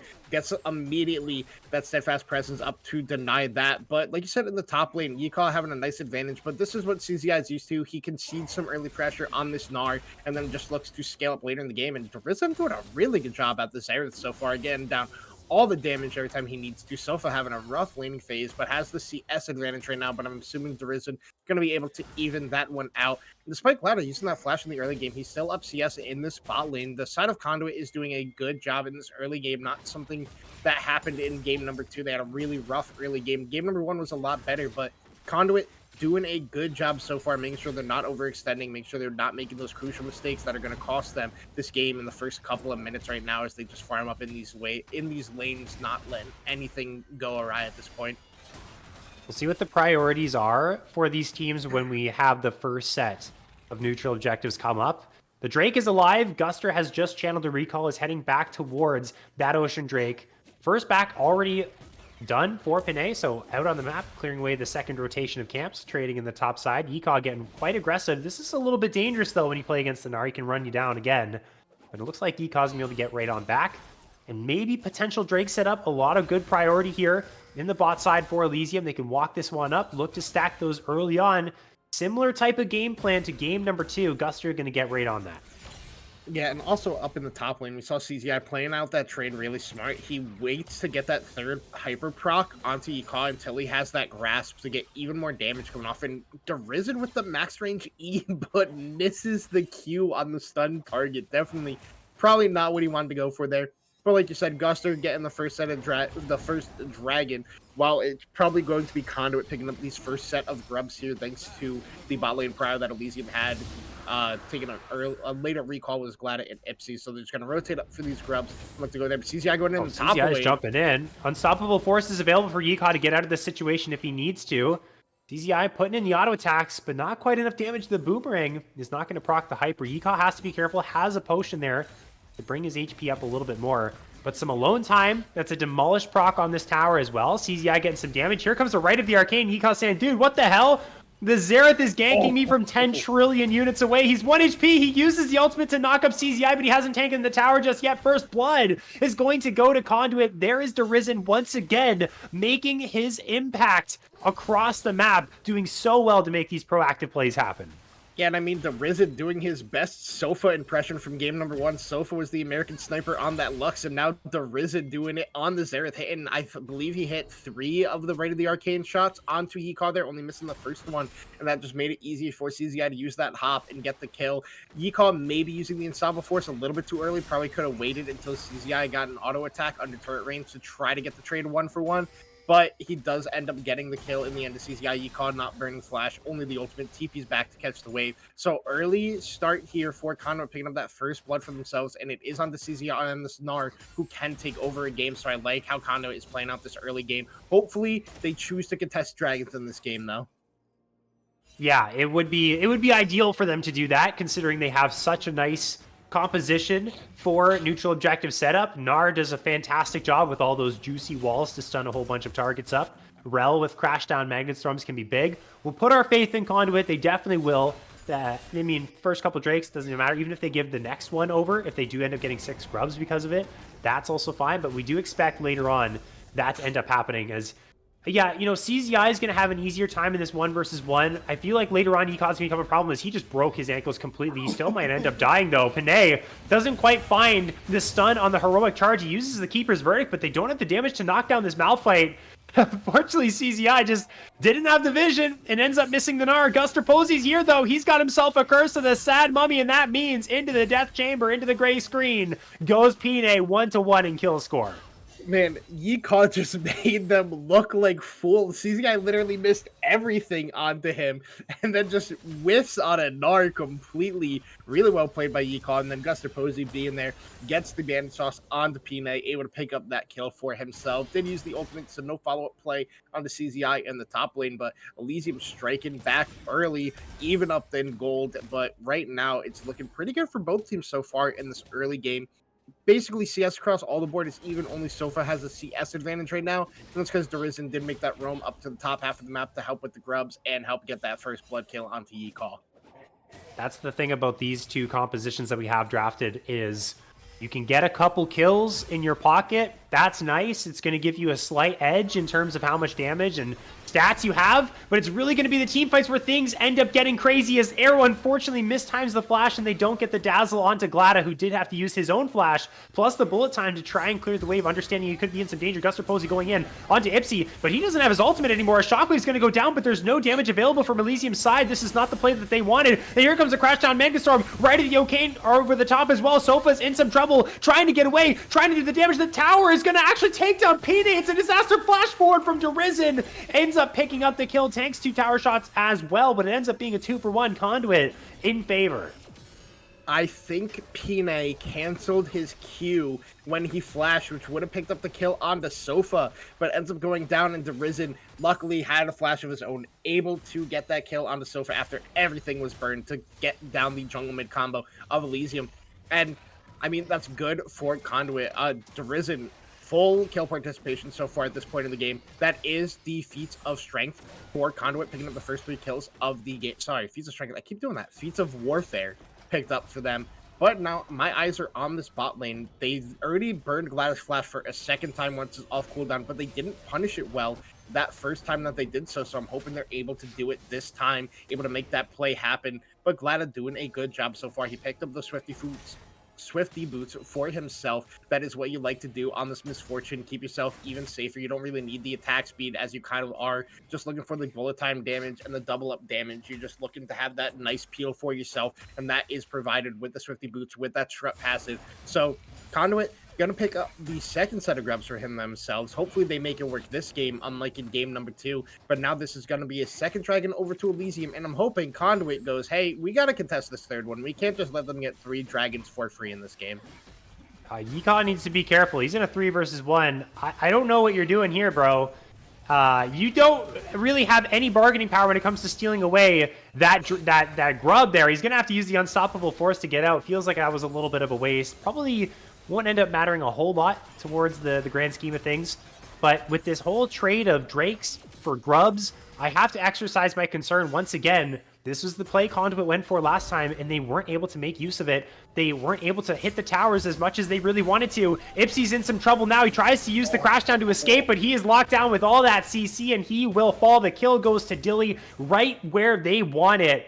And now they have 2 Drakes, and they are...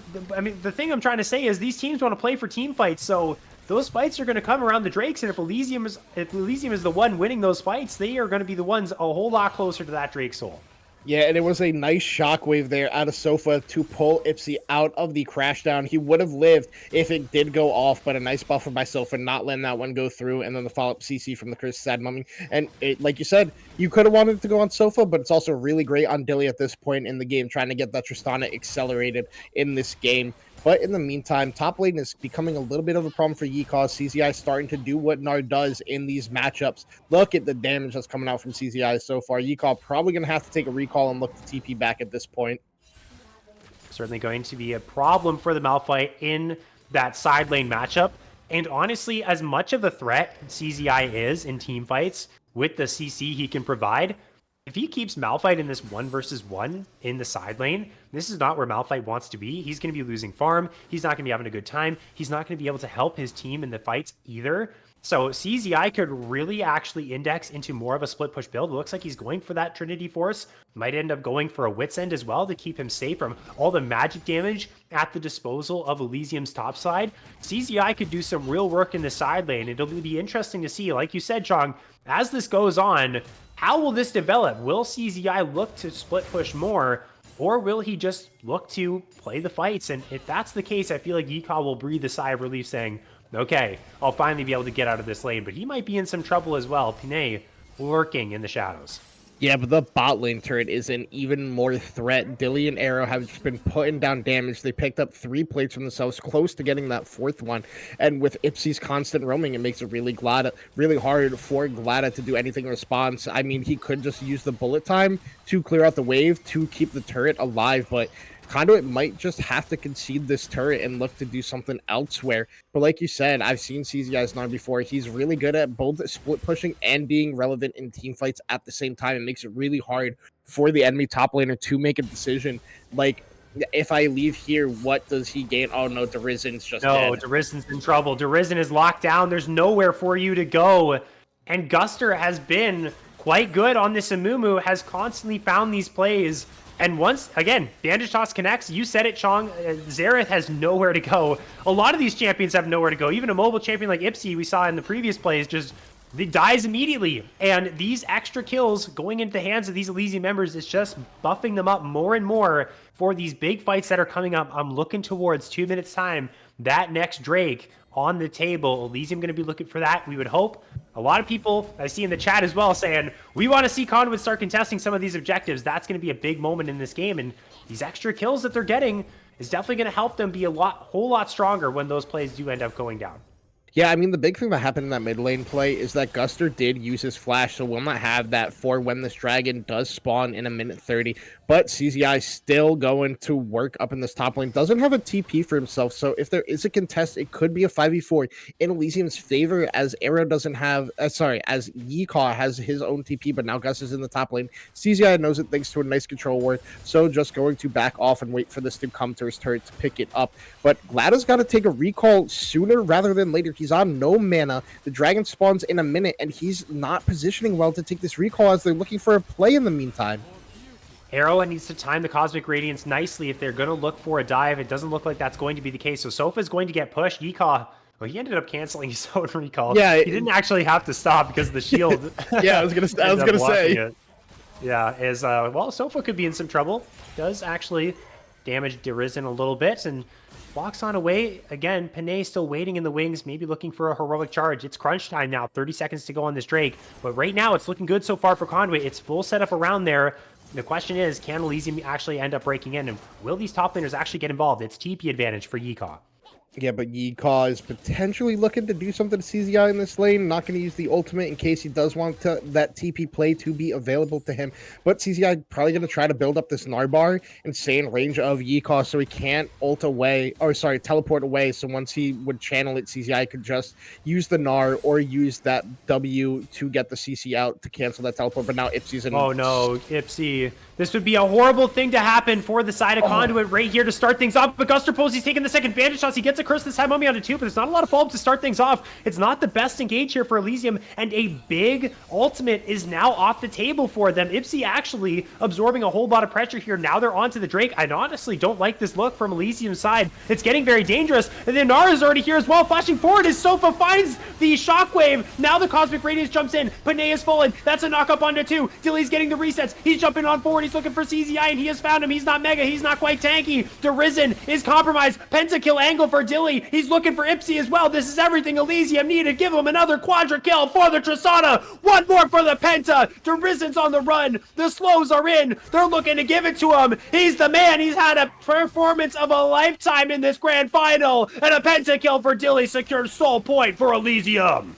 Oh man, and that is so rough as Conduit because they were there first. They were ready to get the fight going, but Ipsy having to use the crash down, had no flash of his own, and he had to take a full wrap around that long wall by the blue buff, which was instantly noticed by Elysium because of a nice ward. Instantly used that snap engage by Sofa, using the flash shockwave to hit onto 2 key members, and it just rained chaos for the side of Conduit. And Dilly getting a pentakill for himself here at 17 minutes of the game. He is 6-0 on this Tristana, 2 items, and it is going to be a rough comeback here for Conduit now. Gonna have to contest this next dragon. It is not Infernal Soul, as Rye Overlay has said. It is the Chemtech Soul this game, so not the best soul, but it is still a dragon soul nonetheless.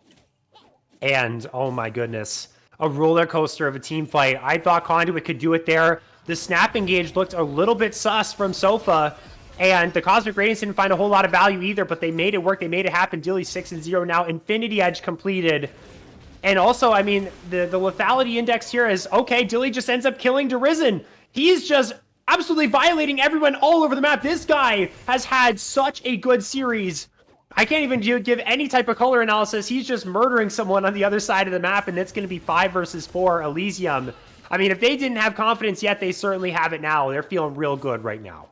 Yeah, and now this is a rough point for Conduit. Dilly is unstoppable at this point. Ult? Does he have ult? I think he has ult. He uses it offensively. He goes in and he gets the kill. What the hell, Yeecaw? You are a psychopath. He flashes before he uses ult and he makes it happen. Dilly explodes on the other side of the map. Are you serious? Elysium are just going to keep on going. Yeah, and now they're just going to rotate up to this Rift Herald. It is just disaster all over the map now for Conduit. It would look like a solo kill for CZI, not able to get the Mega Nard off in time. And Yeecaw just able to turn that into a 1v1 for himself. And then Glada just with a slight overstep, has no flash from that Dragon team fight, instantly gets turned on by Sofa and the rest of the squad, able to pick up that kill for themselves, pick up a mid-tier 1 turret. And now Derisen. I thought Dilly was in some trouble. It looks like he's half HP right at the arcane use. He's got to put on his happy feet. Dodges 3, dodges 4. Holy crap, he could do no wrong. I mean, oh my gosh, people are going to start saying Ferris quit the glazing, but Dilly is doing so well in this one. Ipsy is going to find Guster, who landed the bandage toss. Looking for something here. Is Conduit a lifeline in this game? Something to hold on to. Huge Curse of the Sad Mummies there. Derizen is compromised. Arrow channeling the Cosmic Radiance. He's going to get it off onto only himself and 2 others over there. Sofa is going to pick up another kill. Elysium is running the fight. Conduit in shambles. Conduit on the run. CZI is transformed, but there is no reinforcements here. There is no damage. It's only the meat shields alive. They're running down Pine. The Poppy trying to run for her life. The slows are in. The turn is there. Yeekov finds the pull onto 2. The Gnar is going to bring him back, but CZI hops away. Ipsy's not going to be so lucky. Tier 2 as well is going to fall. Pinay made it out, but the rest of the game looks horrible for Conduit side. Elysium confident as ever. Yeah, this is the beginnings of the end, I think myself. It is going to be a monstrous task for Conduit to come back in this game. Dilly is 10-0. He's already upgraded the boots, and similar to the Silver game, he is just going to be rushing for that LDR just to get so much damage out in these team fights. Dilly is the man with the gold, is the man with the plan. He is the carry for Elysium in this game, and well suited for it at this point in the game. It is going to be, if Dilly missteps, it could be disastrous for Elysium, but the rest of the team is strong in their own rights. Sofa is 3-2 on this Orianna with those 2 items. Even Guster on this Mumu is super strong at this point in the game, having the Leandries and the Abyssal Mask for himself, and this is just going to be a Herald pickup here for Elysium. And again, they have no grubs, and they don't need them. They didn't need them last game. They don't need them this game. The priority of the Dragon seems to be what is benefiting Elysium so much, because they get to team fight on what they want, and they are just pushing out waves and making sure they're in the proper spots all the time. They're going to look for a play on Yeecaw down in the spot lane, though. What can Elysium do on the other side of the map is the question, and can Yeecaw escape? I'm going to assume no. This is a lot of people converging onto his position. He does have the ult. He's going to send it onto Derizen as sort of a last little... Well, he's still alive somehow. He's surviving for a very long time. Arrows flashing forward. That might not have been the play that he was looking for. He's certainly going to drop as well. Now this play could be 5 versus 3. Flashing away from the Gnar is Sofa. And oh boy, Elysium almost getting themselves into a really poor position. But the Drake is alive, and this actually should go over to Conduit now because it's 5 versus 3. Key mistakes from Elysium, and Conduit are still in it. Yeah, Conduit going to be able to stall out this game for another 5 minutes. They probably pick up this Dragon for themselves, and they can probably even turn it into an Otacon at this point, because Sofa's running up towards this top side. It would just be like a Dilly Guster contest until Sofa would teleport in. But it looks like they're going to just go for the safe play. They're going to channel recalls, not want to throw the game away too much if it does go south. So Conduit picking up 2 crucial picks and able to just turn it into a stall tactic and potentially an avenue back into this game if they're able to keep getting picks and team fights on their terms and not on the terms that Elysium has been getting all game. But because of the resets, because of wave states, the Otacon is just being instantly started up here by Elysium. There's going to be no contest out of Conduit, and I believe this is the Ruinous one, so the Blood Petal is also going to be super impactful for the side of Elysium. It was a really nice play. They knew that Conduit was on those backtimers, like you said, Chong, so they double TP'd, and they got to that Otacon. They get the Blood Petals. They're stacking drinks quite nicely, too, so that extra effectiveness of the neutral objectives, they're really going to feel the power of this Ruinous Otacon. Nice pickup there. At the very least, Tier 1 is traded in the mid lane. Derizen is going to have to flash away from the Unstoppable Force. Is going to have to play without that Summoner spell for the next 5 minutes. And that Unstoppable Force cooldown is less than the Flash cooldown, which means Derizen's going to have a hard time next time he's got to deal with that Malphite. In the meantime, Herald is summoned up, doing a whole lot of damage. Is that charge? Ipsy has found Yeecaw, who doesn't do a whole lot of damage, but Arrow's going to join the play as well. And actually taking the Rift Herald into the jungle is Guster, and he knocks up Ipsy and Derizen as well. The Shockwave is there. What the hell was that play? I love it. It worked. It was so damn good. Elysium get 2 kills. That might be all they get, but they are going to be happy about that one. Look at that creativity there. Yeah, and CZI just going to be split pushing away up here on top. Almost died to the turret. Oh my god. Oh my gosh. But now he's going to have to recall, defend the base, because Dilly on this Tristana can just shred through these turrets. They're going to take this inhibitor. They could also just rotate into the mid wave. They have the minion wave there. Yeecaw can just tank up this turret for his team. Go, come on guys, follow me, crossing guard style.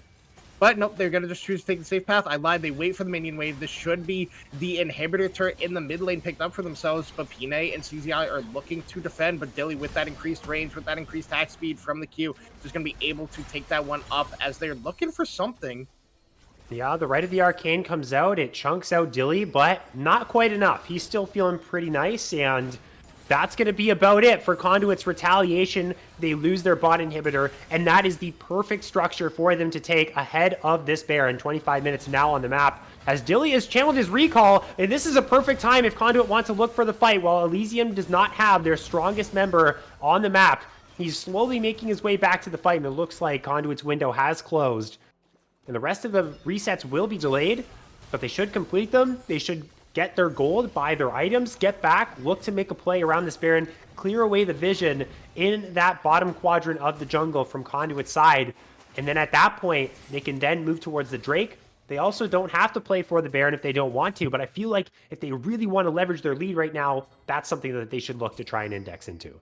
Yeah, and I think Conduit could have maybe pulled the trigger a little bit more aggressively there. Dilly was on the recall, but they were kind of trepidatious, not knowing exactly if Dilly was swaying in the wings, looking for his play to rocket jump in and get all those resets once again. But I think another big factor in that is Ipsy did not have flash, can't get the flash crash down Magnastorm combo that is known out of this realm. So just playing it a little bit safe, and this is kind of the issue with Conduit comp, is if Ipsy isn't in a prime position to get the engage, or CZI isn't in range for a Mega Gnar, it just feels like they have no real engage options. Now Pina going to be forced out of the jungle. Never mind, Yikaw's pulling the Just going trigger. to get ulted. Yikaw's going to jump on in. That's jungler down. That's Baron time. That's it. It's simple as that.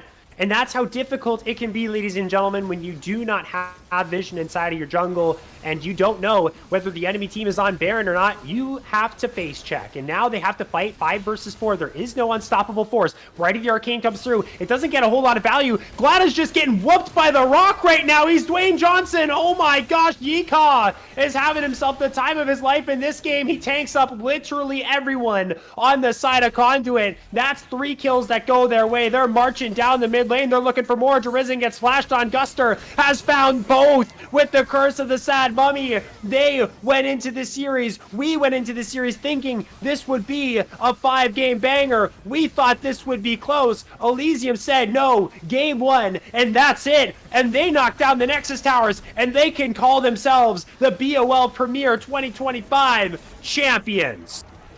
Yeah, and what a dominant game number 3 here out of Elysium, picking up where they left off in game number 2, not even making it close for Conduit in this one, swiftly closing out the series in 3-0 fashion after a close early game. It's hard. It feels so bad if you are Conduit because you kind of were the favorite in this one if you just go based off of seeding. But what I thought was going to be a close slobber knocker of a finals we had, it is just a swift, decisive one here out of Elysium in this game number 3, closing out in 3-0 fashion. It was, I mean, taking us back to the game number 1, if we kind of go through memory lane with how this series went, it was a absolute nail biter in game 1 between these two. It went 50 plus minutes. Both teams had scaling compositions, and this felt like it was setting the tone for the rest of the series. It felt like it was going to be back and forth. It was going to be a fist fight. Then game 2 rolled around, and then it was the Dilly show. It was the confidence of Elysium around these neutral objectives. They grabbed the soul so quickly. They repeated that exact same strategy in game 3. It feels like they just did not miss a beat. And this year, I mean, a lot of Elysium's playoff series, as if we go back to their entire track record in the playoffs here, a 3-1 over the Spire, a 3-0 over Team Solo Invade. By the way, one of the top teams here in BOL Premier, and now a 3-0 over Conduit. This was an incredibly dominant run from this team. Yeah, and a lot of people didn't have faith in them. They were the 5 seed coming into playoffs, but I said it in my write-up coming into playoffs. If you want a dark horse team to root for, a dark horse team to bank on, mine was Elysium, and they showed that here today. I doubted them coming into this finals. I thought Conduit was going to be able to edge it out in a 5-game series, but Elysium making me believers, showing that they had what it takes to take home the first ever Blue Otter Premier League title, and they deserved it. They played out of their minds here today.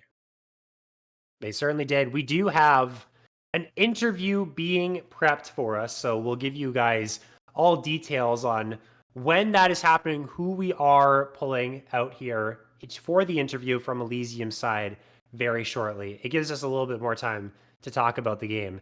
But yeah, that was, I mean, that was dominance. And the critical moment for Conduit, the time when they had the most hope in their eyes for this game, was that third Drake. And it honestly wasn't the best look from Elysium, but Dilly ended up being the hero. The resets came through. The teleport from Yeehaw was fantastic. The knock up onto two people with the unstoppable force. And I mean, once that happened, pentakill for Dilly in that game. That's really where it became lights out in this one. And Elysium showed that when they get that advantage, that they just do not miss a beat when they get the lead and they get ahead like that. So fantastic stuff from them. That was really the story in game 2 and 3. So, I mean, what an amazing performance from them is all I really have to say. And I'm surprised. Yeah, 3-0 here. And like you said, Chong, you predicted Conduit to come through. It's a little bit anticlimactic, to say the least. Yeah, and I mean, shout out. I think I personally, if I had to give an MVP for this series, I think it is hands down. It is Dilly. He was the carry in all of these games. He played out of his mind and literally showed up to be the X factor in this series. So I don't know if you disagree with me on this one, Forrest, but my vote is for Dilly for MVP of the series. Oh, I certainly agree with you on that one. I think that's quite obvious there with the performance that he had. It looks like I can see in the Discord we have our interviewees waiting for us. I think if you can, I think you can pull them, Chong. I can't pull them into this voice channel. I'm hoping Okay. that our producer is able to, because I believe. Okay, we'll go to a quick break and then we'll come back 60 seconds to 2 minutes. We'll be back with our interview to round out BOL Premiere. Stay tuned.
And we have our interviewees here with us from Elysium, the winning team, our championship squad here in BOL Premiere. And we got Sofa, we got Guster Posey mid laner, and Jungler here for the Elysium side. And honestly, congratulations to you guys. And I want to get your initial thoughts on, immediately after the series has happened, it's a 3-0. What is your immediate thoughts after the fact? Like, is this what you expected? Are you like, wow, this was a 3-0. I was expecting this to be a 5-game series. What have been your immediate reactions after the series went the way it did? You want me to go first, Gus? Yeah, go ahead. Yeah, so I think I said it last week on Otter Talk as well. We had a rough regular season, but we also never played as a full 5 like the entire roster or the entire regular season. And then like right before playoffs, we all got together as 5 and we were scrimming and stuff. And then I said on Under Talk, like if this roster plays to their capabilities, we can 3-0 any team, and we proved that versus TSI. We proved that tonight. So going in, we wanted to be, here in finals and win. Sure, you can't really, it's. I don't want to say we expected to win because that's not the case, especially with how regular season went. But to be here in finals with our roster gelling when it did, peaking at the right time, like this result feels good. I mean, this is right where we wanted to be. So Yeah, and anyone who knows or has been around knows that Yika, Dilly, Arrow, and I have been playing together for a few years now, and Caleb just slotted in no problem in the mid lane for us. So, it's basically like we've been playing together for forever at this point. So, it's always a pleasure to play with these guys. All right. I will ready say to- too, a quick little shout out to the Spire for actually taking a game off us in playoffs because they're the only ones who did in the first round. Yeah, very, very, very true. So I have a question specifically for you, Sofa. So I have a little bit of insider information after your series win versus the Spire that you were actually playing on a laptop trackpad. Is that still the case through all of playoffs, or have you finally upgraded to a mouse and keyboard? No way. no, I'm back on my mouse and keyboard. So up to 2 splits ago, I played on a trackpad and like a 25 FPS laptop. So I've definitely upgraded. Shout out to Duddy, he gifted me a computer graciously. So Oh my gosh. A trackpad. That's crazy. Trackpad gamer. That's unbelievable. I'm glad you upgraded, and obviously, I mean, performing out of your minds with that upgrade in specs there. So you guys saw you had a rough early season, then you guys really gelled in the playoffs. It felt like in this series, your macro specifically was on another level. 2 conduits. You're always around the Drakes. You're ready for fights. You're winning those fights. Talk to me about your guys' preparation for this series. Were you guys really sort of ramming home the macro game in your practice? Is that something you guys paid a heavy emphasis on? Why were you guys able to be just so clean compared to the other teams in your gameplay here? What kind of went into that prep? you can go first if you want. A big thing with the comms is I'm always calling out timers for next objectives. Like, after a play is done, hit tab, look at the objective and say, all right, guys, we got, 3 minutes for the next drag. We got a minute and a half for Rift Herald. So you've got, however many waves based on the time to get set up. And then once it gets closer to like a minute and a half, it's like, all right, you guys have one more wave. Let's hurry up and, and then carries will say, I need this for this item and I can get it before the Drake or whatever. So we just put a good emphasis in our comms on when people need to start backing, how we're going to approach the objective. And when games are going bad is when we don't do that sort of thing. So we really made it a point to make sure that we understand how we're approaching the objective and how we're looking to play around it. Yeah, and I think like real quick to add on to that too, like Gus already mentioned, like the 4 of them have played together a really long time, and I replaced Kobita, their mid laner. But I used to like draft coach for this team, so I know like how this team wants to play and stuff. And I am like a really big voice on any team I'm on. So my job was just pretty much like if there's like an overarching mid late game decision, I was like, it's everyone's talking, but it's like, no guys, we're going Baron. And that's like probably the biggest thing that I brought to this roster. Kobita's a really good player if anyone knows him. So yeah, just everyone's always pitching in and stuff. And then I feel like having that extra, like, okay, no, like, especially when, we had that 2.5 hour elder fight game 1, like, it's good to just have that one voice. It's like, no, we're doing this. Okay, do this right now. Like, do not mess this up. And yeah, came together really well.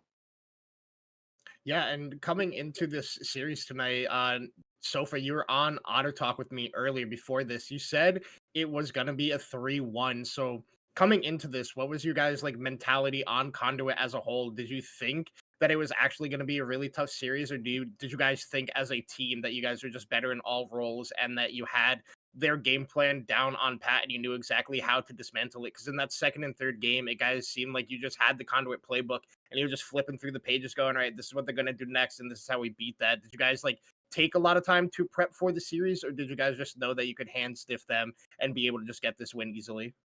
Yeah, a lot of prep went into the game 1 draft, especially with the Smolder B1, because they picked Smolder against us and they play like Seraphine and stuff like that. So we knew that our laners are good enough. If people want to scale, we're fine scaling. And then a lot of the prep was also just like, don't let Panay go crazy in the early game. And I feel like we did a really good job, especially game 2 and 3 of him not really like snowballing any laner. I mean, I know like people were roaming and Yika was dying, but if Yika doesn't have 10 deaths, like our team's pretty nervous, you know? So the more he dies, it's our comfort zone. Yeah.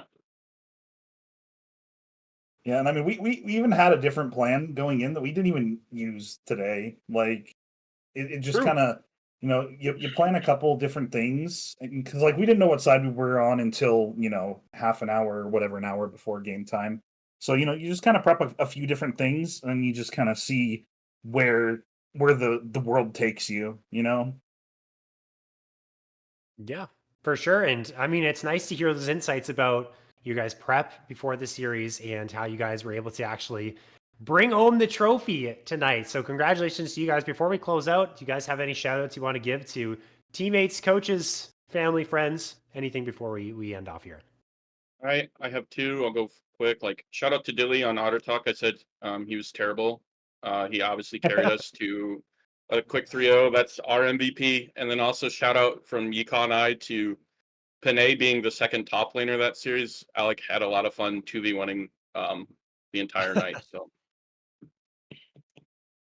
Yeah, and then for me, obviously, just the teammates. You know, we played together for a long time. We won a chip in meta shift, and that ended up being what got someone caught smurfing a few years ago. So this is the first official one we've had together that's not going to get comp rolled away. So just shout out to them. And then I know you guys had a whole thing on Otter Talk, kind of talking about Unleashed, but he's a pretty good friend of mine. And you know, after going undefeated the whole season and just losing in that fashion, you know, I think everyone's allowed a little crash out. So I just want to let him know that, like, hey man, it's all good, you know. Oh, yeah. Well, thanks so much, guys, for taking the time to join us on this interview. And congratulations on the win tonight. thank you. Thank you. That was Guster and Sofa from Elysium after their win here in the BOL Grand Final, a 3-0.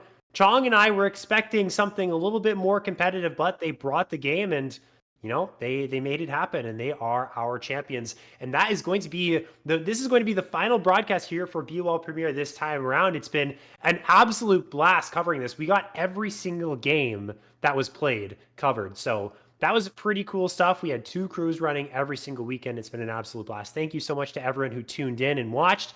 It's been an absolute blast once again casting with you, Chong. I've had a great time. And shout outs to the other crew as well on the Saturdays for making that happen as well. Wookie on production, Chris on production tonight, Shivam, who's been doing it as well, week in, week out. It's been an absolute blast. That's going to do it for us. Congratulations to our champions. Stay tuned for more things BOL in the future. The pre-made leagues are all started up now. Have a wonderful week, everyone, and we'll catch you soon.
like do do do do do do do do like do do do crazy oh oh oh crazy oh oh oh crazy crazy oh oh crazy oh oh oh crazy do do do crazy do do do crazy do do do crazy do do do crazy crazy do do like do do do do do do do do like do do do crazy oh do do like do do do do do do do do like do do do crazy oh